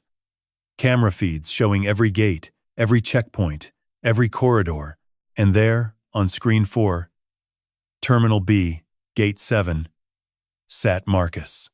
Beside him, a young woman with dark hair and a red dress. They were holding hands, laughing at something on his phone. Christina Vega, the third woman. The next victim, who never got the chance to become one. Kowalski appeared beside me. Her team moved quietly into position on the monitor screens. 8 agents, plain clothes, scattered through the terminal like ordinary travelers. He checks through security in approximately 90 minutes, she said.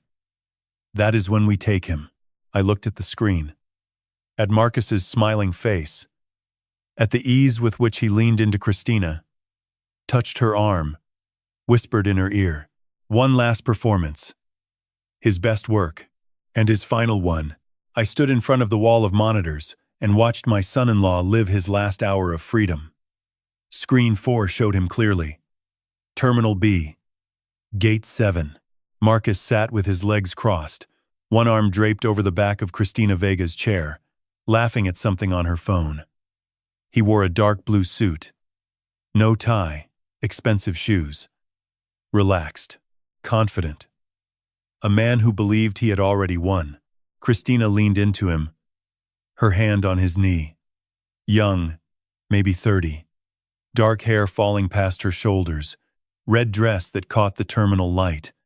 She looked happy, trusting, completely unaware that the man beside her was a federal fugitive who had done this to at least 7 women before her. Amber stood to my left, arms crossed, watching the same screen. Her face was unreadable. Beside her, Vanessa stared at Marcus's image with an intensity that could have melted glass. "That is her," Vanessa said quietly. "Christina, yes. She is young. They always are," Amber murmured. At the beginning, Kowalski appeared from the adjacent room, a tactical vest now over her blazer. She carried a clipboard and moved with the controlled urgency of someone running a precisely timed operation. "Listen up," she said, addressing not just us but the 4 agents in the room monitoring communications. "Hale's flight board's at 6:15. He will need to clear the security checkpoint approximately 30 minutes prior. That puts our window at 5:45 to 5:50. That is when we move." She pointed to the monitor showing the security checkpoint. "We have 2 agents positioned as TSA supervisors. When Hale presents the Dominic Hale passport, the system will flag it immediately. Our people will engage him in conversation, slow him down. Simultaneously, plainclothes agents positioned in the terminal will close off his escape routes, North Corridor, South Corridor, and the gate area behind him." She looked at me. "Dawson, here is where you come in. Once Hale is flagged at the checkpoint and our agents are moving in, I want you, Amber, and Vanessa to approach from the gate side, behind him. He will be focused on the TSA agents in front. He will not see you coming until you are there." I nodded. "And then you say whatever you need to say." She looked at Amber and Vanessa. "Both of you, this is your moment. But the second my team gives the signal, you step back. We handle the physical arrest. Clear?" "Clear," I said. Amber and Vanessa nodded. Kowalski checked her watch. 53 minutes. She keyed her radio. "All units. Final positions. Suspect is at Gate 7, Terminal B. Female companion with him. Dark hair. Red dress. She is not a target. Repeat. Not a target.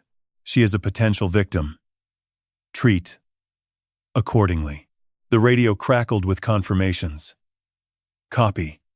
In position. Ready." I turned back to the monitors. Marcus had stood up, stretching. He pulled his phone from his pocket, checked something, then leaned down and kissed Christina's forehead. She smiled up at him with complete adoration, the same way Amber used to look at him, the same way Vanessa had. "He is checking the boarding time," one of the monitoring agents said.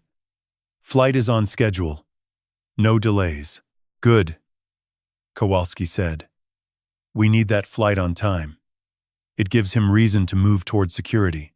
On screen, Marcus picked up his carry-on bag, a dark leather duffel. He said something to Christina and gestured toward the security checkpoint. She gathered her purse and stood. "They are moving," the agent announced. Kowalski keyed her radio. "All units. Suspect is heading toward security checkpoint Bravo, with female companion. Stand by." I watched them walk through the terminal. Marcus's stride was easy, unhurried. Christina walked beside him, arm through his, leaning into his shoulder. They looked like any couple heading on vacation. Newlyweds, maybe. Not a man fleeing federal warrants with stolen millions in offshore accounts and a loaded weapon God knows where. "Weapon," I said suddenly. "Kowalski, the Glock." "Where is it?" She looked at me. "We believe it is in his checked luggage." He checked one bag at the counter when he arrived. Oversized duffel, declared a firearm per TSA regulations. "It has already been pulled by our team. He no longer has access to it." The relief was physical. My shoulders dropped 2 inches. On screen, Marcus and Christina joined the security line. Maybe 15 people ahead of them. 5 minutes until he reached the document check. Kowalski touched my shoulder. Time to move. Follow Agent Harris. He will position you on the gate side of the checkpoint. When I radio the go signal, you walk forward. Understood? Understood. Amber. Vanessa. She looked at them both. Are you sure about this? You do not have to face him. I am sure. Amber said. Her voice was steady for the first time all week. I have been waiting 2 years to look him in the eye and tell him I know. Vanessa said. Kowalski nodded once. Follow Harris. We moved through a service corridor, then out into the terminal through a staff door near Gate 5. The terminal bustled around us. Travelers pulling suitcases. Families heading to gates. Announcements echoing overhead. Nobody looked twice at us. Agent Harris positioned us near a column 20 feet behind the security checkpoint. From here, I could see Marcus clearly. He was fourth in line now. Christina stood close beside him, scrolling her phone. Third in line. Second. Marcus stepped up to the podium, handed over his boarding pass and passport. The blue booklet with the name Dominic Allen Hale, the TSA agent, one of Kowalski's people, took the passport, scanned it, looked at the screen, looked at Marcus, back at the screen. One moment, sir, the agent said. There seems to be a flag on this document. Marcus's posture changed. Subtle. His shoulders rose half an inch. His weight shifted to the balls of his feet. Ready to move. A flag? What kind of flag? Just a system issue, sir. Let me get my supervisor. Marcus's head turned slightly, scanning the area. His eyes moved across the terminal, calculating exits, measuring distances. A second TSA agent moved behind the podium. Then, a third. Kowalski's voice crackled in the earpiece Harris had given me. All units. Suspect is flagged. Moving to Phase 2. Dawson, you are go. I stepped out from behind the column. Amber beside me on my right. Vanessa on my left. 3 people walking calmly toward the man who had destroyed each of their lives. Marcus must have sensed movement. He turned and saw us. His face went through 3 expressions in 2 seconds. Confusion, recognition, and then pure, animal terror. Bobby! The word fell out of his mouth like something broken. His eyes jumped from me to Amber, then to Vanessa, back to me. His brain trying to process what his eyes were telling him, that his 2 separate worlds were standing side by side, walking toward him in the middle of an airport terminal. Amber. His voice cracked. What are you? How did you? Christina tugged his arm. Baby, who are these people? What is going on? But Marcus was not listening to her anymore. His eyes were locked on Vanessa. The woman from Charleston. The woman from the other life. Standing right here. Right now. In the same space as the wife he was about to abandon. Vanessa spoke first. Her voice was clear and steady. Louder than I expected. Loud enough for the people in line behind them to hear. Hello, Dominic. She used the name like a blade. Remember me? Your wife? In Charleston? The mother of your twin boys? Marcus's face drained of color. His mouth opened. No sound came out. Christina dropped his arm like it burned her. Dominic. Wife? What is she talking about? Marcus. His name is not Marcus, Amber said. She stepped forward, chin raised, voice shaking but refusing to break. His name is Dominic Hale, and I am his other wife, the one in Savannah, the one he has been stealing from for 6 years. Christina backed away, her red dress catching the fluorescent light as she stumbled. Her hands came up to her face. Oh my God. Oh my God. The security line had stopped moving. People stared. TSA agents behind the podium watched with professional alertness, hands near their radios but holding position. Waiting for the signal. Marcus found his voice. It came out raw, desperate. Amber, Baby, listen to me. This is not what it looks like. These people are lying. I can explain everything. Explain this, Vanessa said. She held up her phone. The screen showed a photograph. Marcus, in her living room, in Charleston, holding one of her twin boys on his hip, smiling, playing father. Marcus looked at the photo, then at Vanessa, then at the growing crowd of onlookers. He was spinning, searching for an exit, a lie, a performance that could save him. But for the first time, there was no script that could fix this. I stepped forward, calm, measured, the way I used to approach suspects in interrogation rooms. No anger, no rush, just certainty. You always said you were good at juggling, son. Marcus's eyes snapped to me. Wild, cornered. I looked at him the way I had looked at hundreds of guilty men across 3 decades. Without hatred, without pity. Just the steady gaze of a man who knows exactly what he is looking at. Let us see you juggle handcuffs. For 1 second, the world stopped. Marcus stared at me. I stared back, and I watched the last spark of his performance die behind his eyes. The charm, the smile, the persona he had built and worn like a skin for years. Gone, replaced by something hollow and desperate and completely exposed. Then he ran. He shoved Christina aside and bolted left, away from the checkpoint, toward the terminal corridor. Travelers scattered. A woman screamed. A child started crying. He made it 12 feet. 2 plainclothes agents materialized from the crowd like shadows becoming solid.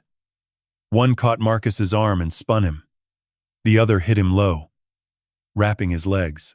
Marcus went down hard, face first onto the polished terminal floor with a sound that echoed through Gate 7. Federal agents. Do not move. The first agent had Marcus's wrist twisted behind his back. The second pinned his legs. A third appeared, handcuffs catching the overhead light. Marcus thrashed, kicked. His cheek was pressed against the floor, his face contorted with fury and panic. Get off me.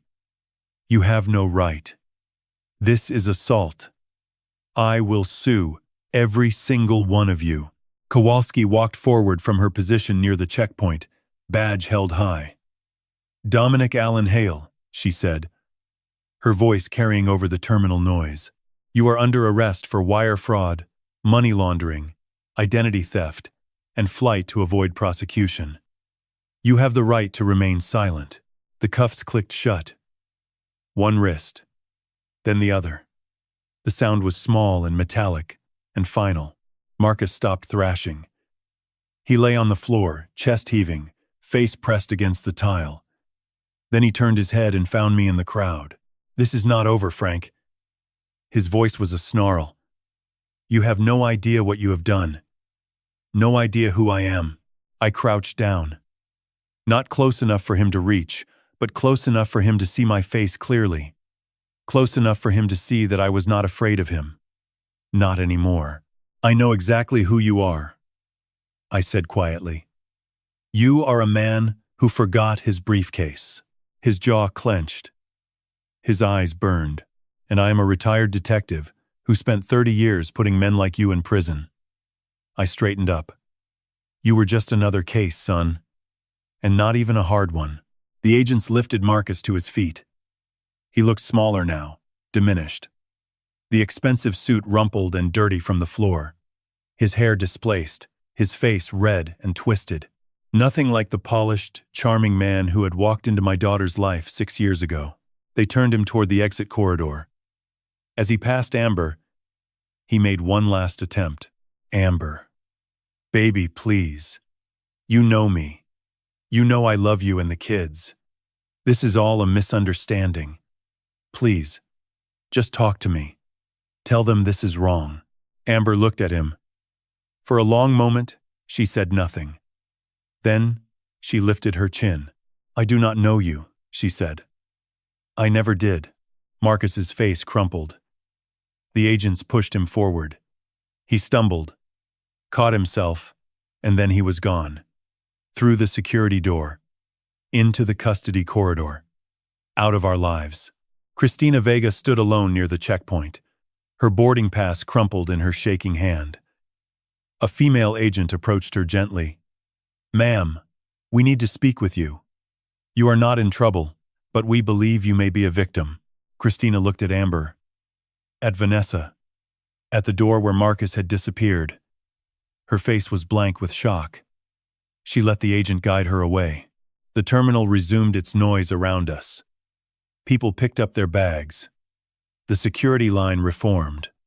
Life continued for everyone else, as though nothing had happened. But for us, everything had changed. Vanessa touched my arm. "It is over," she said softly. Amber took my hand. Her grip was tight, but her fingers were steady, not shaking. Not anymore. I looked at my daughter, at Vanessa, at the spot on the floor where Marcus had lain moments ago. Then, I put my arms around both of them and held them close. "It is over," I said. "Let us go home." The terminal felt different after they took him away. Lighter somehow. Like the air itself had been holding its breath and finally let go. Kowalski led us to a private room behind the security office. Small, windowless, fluorescent lights humming overhead. A table with plastic chairs. Water bottles someone had set out. The kind of room where families wait during emergencies. "Sit," she said. "I need you here for a few more minutes while we process the scene." Amber sank into a chair. Vanessa sat beside her. Neither spoke. They just sat close enough that their shoulders touched. I stood by the door, too wired to sit, watching Kowalski communicate with her team through the radio clipped to her vest. Over the next 30 minutes, agents brought updates in fragments. Suspects checked luggage has been seized. One oversized duffel. Inside we found a Glock 19, 9mm, fully loaded, 14 rounds, declared per TSA regulations under the name Dominic Hale. Weapon is now in federal evidence. The gun. In his checked bag. He had planned to carry it into whatever new life he was building in Dubai. Not just money and passports. A weapon. I thought about Sophie and Jake sleeping in that house for years, with a loaded handgun hidden somewhere nearby. My stomach turned.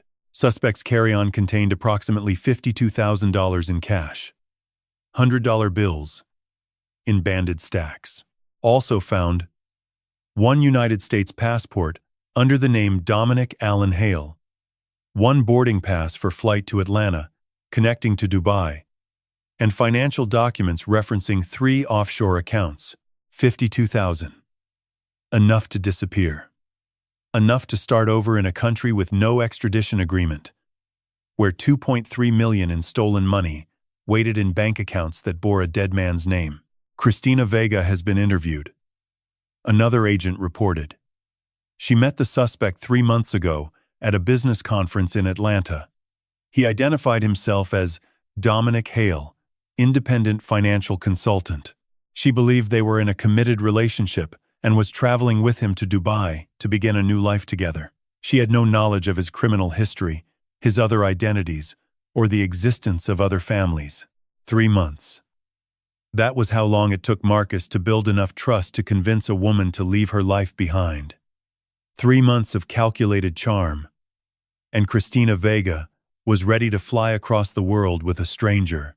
"She is not being charged," Kowalski added. "She is a victim. Like both of you." Amber nodded slowly. "Is she okay?" "She is shaken," Kowalski said. "But she will be fine. She has family in Atlanta. We are arranging transport for her." Vanessa leaned forward. "What happens to him now?" Kowalski sat down across from us and folded her hands on the table. "Dominic Hale is being transported to the Chatham County Federal Detention Facility tonight. Tomorrow morning he will be formally charged. Wire fraud, money laundering, identity theft, bigamy, illegal weapons possession by a fugitive, and flight to avoid prosecution. Combined with the existing warrants from South Carolina and Georgia, He is looking at 12 federal counts, minimum. How long? I asked. Kowalski met my eyes. 35 to 40 years. Consecutive sentences. No parole eligibility for at least 20 years. He will be 60 before he sees the outside of a cell. Amber exhaled. A long, shaking breath that seemed to come from somewhere deep inside her. Her hand found mine under the table and squeezed. There is something else, Kowalski said. Her tone shifted. More careful. During our investigation today, we executed a search warrant on a storage unit Hale rented under a third alias in Garden City. She paused. Inside we found files. 12 of them, each one containing photographs, personal information, financial records, and a detailed profile of a different woman. Spread across 5 states, Georgia, South Carolina, North Carolina, Florida, and Alabama. 12 more women, I said. 12 potential targets. Some he had already made contact with. Others were in the research phase. Your daughter was not his endgame, Mr. Dawson. She was not even his most recent target. She was just one name in a system he had been running for years. The room was quiet. Amber stared at the table. Vanessa pressed her hand over her mouth. We are contacting each of these women, Kowalski continued. Warning them. Some may have already been victimized financially. Others we may be reaching in time. But I want you both to understand something. She looked at Amber and Vanessa. What you did today, standing up to him, facing him. That takes extraordinary courage. And it will help us protect 12 other women from the same thing. Amber wiped her eyes. Good, she whispered. Then it was worth it. Kowalski stood. You are free to go. We will need you both for depositions in the coming weeks. But for now, go home. Be with your families. We walked out of the airport into the November evening. The sun had set while we were inside. The parking lot was dark and cool, the air carrying the faint salt smell of the coastal marshes. Stars were beginning to appear overhead. Amber walked between Vanessa and me. At the car, Vanessa turned to my daughter and took both her hands. I am glad I met you, Vanessa said. Even though I wish it had been under different circumstances, Amber managed a small smile. Me too. Will you stay in touch? Vanessa nodded. You cannot go through something like this with someone and not stay connected. We are bonded now, whether we like it or not. They hugged, long and tight. 2 women who had been strangers 8 days ago, connected by the same predator, holding each other up in an airport parking lot, under a November sky. Vanessa got in her minivan and headed back toward Charleston. I watched her taillights disappear, then opened the car door for Amber. The drive back to Ray's was quiet. Amber leaned her head against the window, watching the dark Georgia landscape roll past. For 15 minutes, neither of us spoke. Then softly she said, Dad, yeah? Thank you. For picking up that briefcase. For not looking away. For being the kind of man who fights for his family, even when it would be easier to pretend he did not see anything. My throat tightened. I swallowed hard. Thank your mother, I said. She always said I bring my cases home with me. Amber laughed. Small and broken, but real. The first genuine laugh I had heard from her in longer than I could remember. We pulled into Ray's driveway at 8:45. The porch light was on. Both golden retrievers were pressed against the front window, tails wagging. And through the glass, I could see Sophie and Jake on the couch with Ray, watching a movie, eating popcorn, completely safe. Amber looked at the window, at her children. She took a breath that trembled at the edges. Let us go in, she said.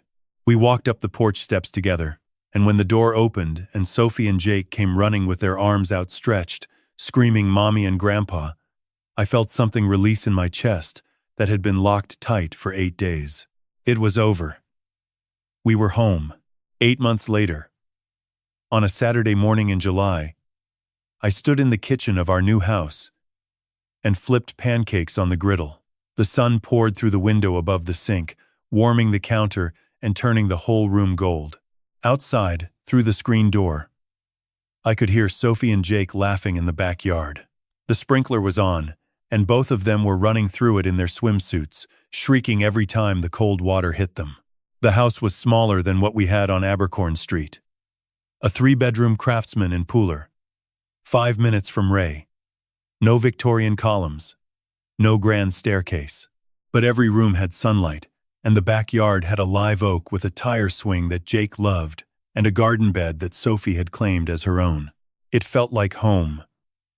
The real kind. The kind built on truth. Amber came downstairs with her hair still damp, dressed for work in a blue blouse and dark slacks. She poured herself coffee and leaned against the counter, watching the kids through the window. "They are going to catch cold," she said. "It is 92 degrees, I said. "They will be fine." She smiled. A real smile. The kind that reached her eyes. I had not seen that smile for years before all of this. Now, I saw it almost every day. Amber worked as a paralegal at a firm downtown. She had started 3 months ago after completing a certification program at the community college. The work suited her. Precise, organized, meaningful. She was good at it. Her boss had told me at a barbecue last month that Amber was the most focused, reliable person on his team. She did not tell him why. She did not need to.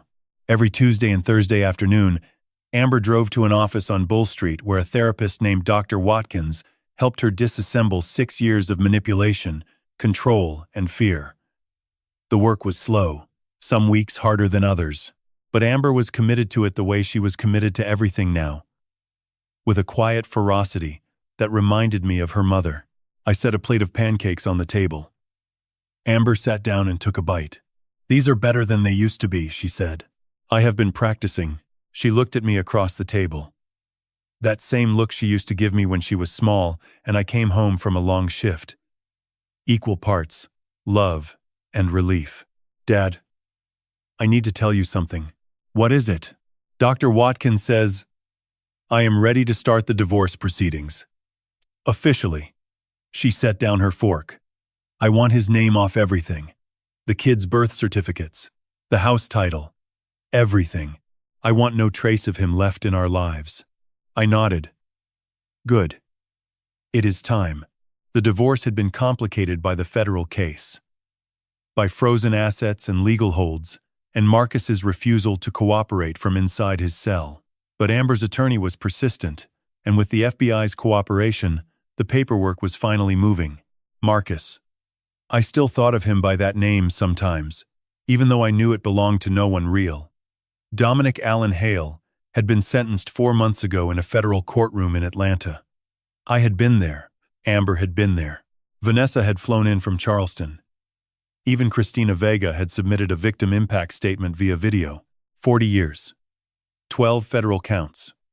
Wire fraud, money laundering, identity theft, bigamy, weapons charges, flight to avoid prosecution, and 6 additional state charges from South Carolina and Georgia that would run consecutively. No parole eligibility for at least 22 years. He would be 81 before he saw freedom again. If he lived that long. The sentencing judge had called it one of the most calculated predatory fraud schemes she had seen in 20 years on the bench. Marcus had sat through the hearing in an orange jumpsuit, shackled at the wrists and ankles, and never once looked at us in the gallery. The charm was gone. The performance was over. All that remained was a small, diminished man, with no one left to deceive. The FBI had dismantled his entire operation. 4 associates arrested in 3 states. Over $3.1 million seized from offshore accounts and domestic holdings. Not all of it recovered. We had lost money. The Abercorn house was sold to pay legal fees. Some of my retirement savings were gone permanently, vanished into accounts that had been emptied before the freeze took effect. But we had survived. And that was worth more than any dollar amount. My phone buzzed on the counter. I picked it up. "Bobby." Kowalski's voice. Professional as always, but warmer now. We had spoken regularly over the past 8 months. She had become something between a colleague and a friend. Agent Kowalski. Good news or bad? Good. The last associate, the one who handled the Cayman transfers, was arrested yesterday in Miami. That closes the final thread. The case is officially complete. I leaned against the counter and let that sink in. Officially complete. 8 months of depositions, hearings, evidence reviews, and sleepless nights. Done. Thank you, Diane. For everything. You did the hard part, Bobby. We just followed the trail you laid. She paused. How is Amber? Getting stronger every day. Good. Give her my best. And Bobby, if you ever get bored of retirement and want to consult on fraud cases, my door is always open. I laughed. I will keep that in mind. After I hung up, I texted Vanessa. Case officially closed. All associates arrested. It is done. Her reply came 30 seconds later. Finally. Dinner next weekend? The boys miss Uncle Bobby. Uncle Bobby. That had started as a joke during one of Vanessa's visits, and the twins had latched onto it. Now I had 4 grandchildren. In a way. 2 by blood and 2 by circumstance. Life was strange and beautiful like that. Vanessa and Amber talked every week, sometimes more. They texted constantly. Inside jokes I did not understand. Shared articles about recovery and resilience. Photos of the kids. They had formed something neither of them expected. A friendship forged in the worst experience of their lives, tempered into something real and lasting. The book had been Ray's idea. Write it down, he had said over beers one evening. Everything that happened. People need to hear this story. Other families need to know the signs. So I had. 3 months of writing in the early mornings before the kids woke up.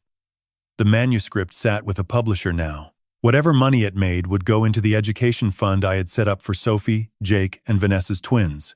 They would all go to college. They would all have opportunities their fathers never intended to give them. The back door banged open. Jake ran in, dripping water across the kitchen floor, eyes wild with excitement. Grandpa. Come outside. I found a frog. Is it in the house? Not yet. Keep it that way. Sophie appeared behind him, calmer, still dripping. Grandpa. Come push me on the swings. Please. I looked at Amber. She smiled and nodded toward the door. Go. I have to leave for work, anyway. I stepped out into the Georgia sunshine. The heat wrapped around me immediately, thick and heavy and alive. Jake was already on his knees by the garden bed, trying to coax a small green frog onto his palm. Sophie ran to the tire swing and climbed on. Push me high, Grandpa. I walked across the lawn and put my hands on the tire. Pushed. Sophie swung upward, laughing, her hair streaming behind her. The oak leaves rustled overhead. The sprinkler hissed in the background. Jake shrieked as the frog leaped off his hand. A normal Saturday morning. The kind I used to dream about during 30 years of night shifts and crime scenes. The kind Helen and I had planned for our retirement. It was not the life I had imagined. But it was good. Honest. Real. And for the first time in 8 months, standing in the summer sun with my grandchildren's laughter surrounding me, I felt completely at peace. Looking back on everything that happened, I keep returning to the same thought. How easy it is to trust the wrong person. How naturally deception slides into our lives when it wears the right face, speaks the right words, shows up with flowers on a random Tuesday. For 6 years, I shared a roof with a man who did not exist. I ate breakfast with him. I let him call me Dad. I watched him hold my grandchildren, and I believed, truly believed, that he loved them, that he was one of us. I was wrong. And that is a hard thing for a man who spent 30 years reading liars for a living to admit. But here is what I have learned. The most dangerous deceptions are not the ones that look suspicious. They are the ones that look perfect. Marcus never slipped. never raised his voice in the wrong moment, never gave us a reason to dig deeper. He was polished and consistent and endlessly charming. And that should have been the warning sign all along. Real people are flawed. Real people lose their temper over small things and forget anniversaries and burn dinner. Perfection is not human. Perfection is performance. My brother Ray saw it.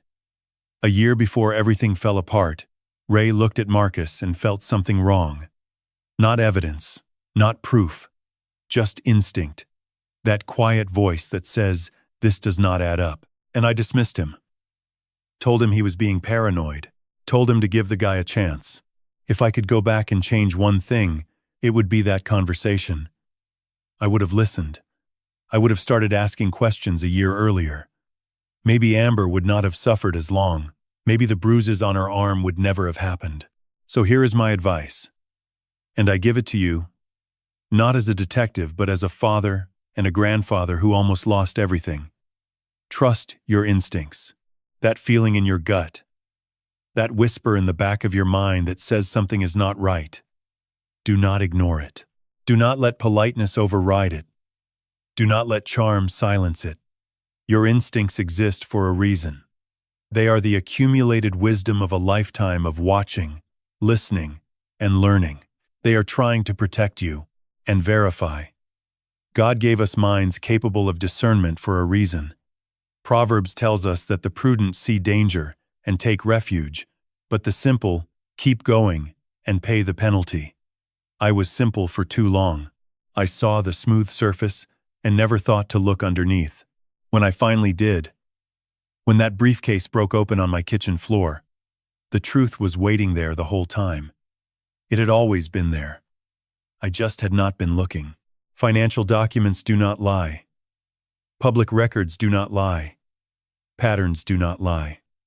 People do. If someone in your life controls the money, restricts your access, gets angry when you ask questions, those are not quirks. Those are warning signs. Look deeper.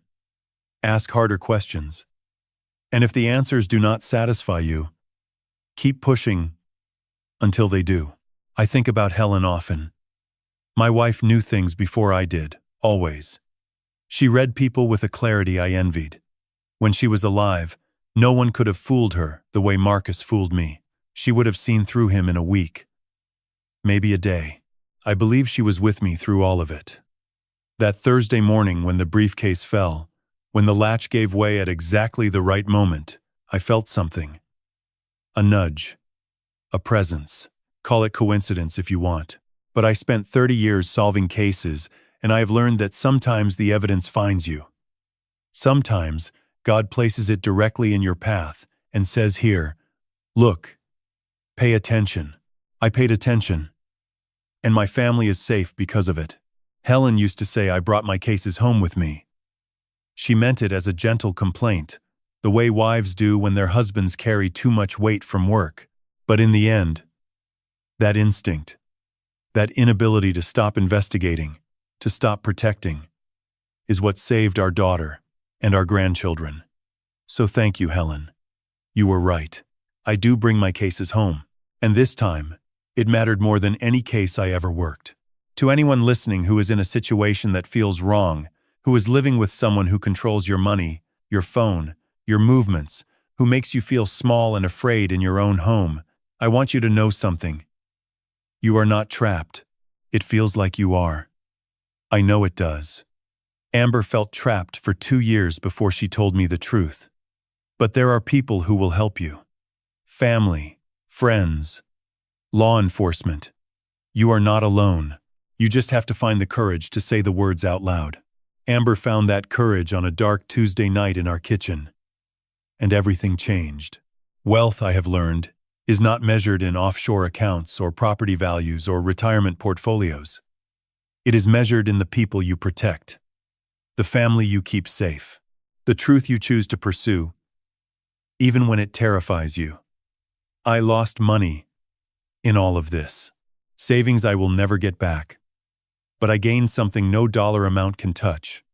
My daughter's freedom, my grandchildren's safety, and the knowledge that when it mattered most, I did not look away. God promises that the truth will set us free. I have seen that promise fulfilled in my own living room, in my daughter's eyes when she finally stopped being afraid, in my grandchildren's laughter on a Saturday morning in July. The truth is painful. The truth costs something. But it is always worth the price. If this story touched something in you, I would love to hear your thoughts. What would you have done in my situation? Have you ever had that gut feeling about someone close to you? That whisper that something was not right? Tell me in the comments. I read every single one. Your stories matter. Your experiences matter. And someone reading your comment might find the courage to look a little deeper into their own situation. If you have not already, consider subscribing to this channel. There are more stories here. Stories about ordinary people who refused to look away, who stood up when it would have been easier to sit down, who chose truth over comfort and family over fear. Until next time, trust your instincts, protect the people you love, verify everything, and never ignore a forgotten briefcase.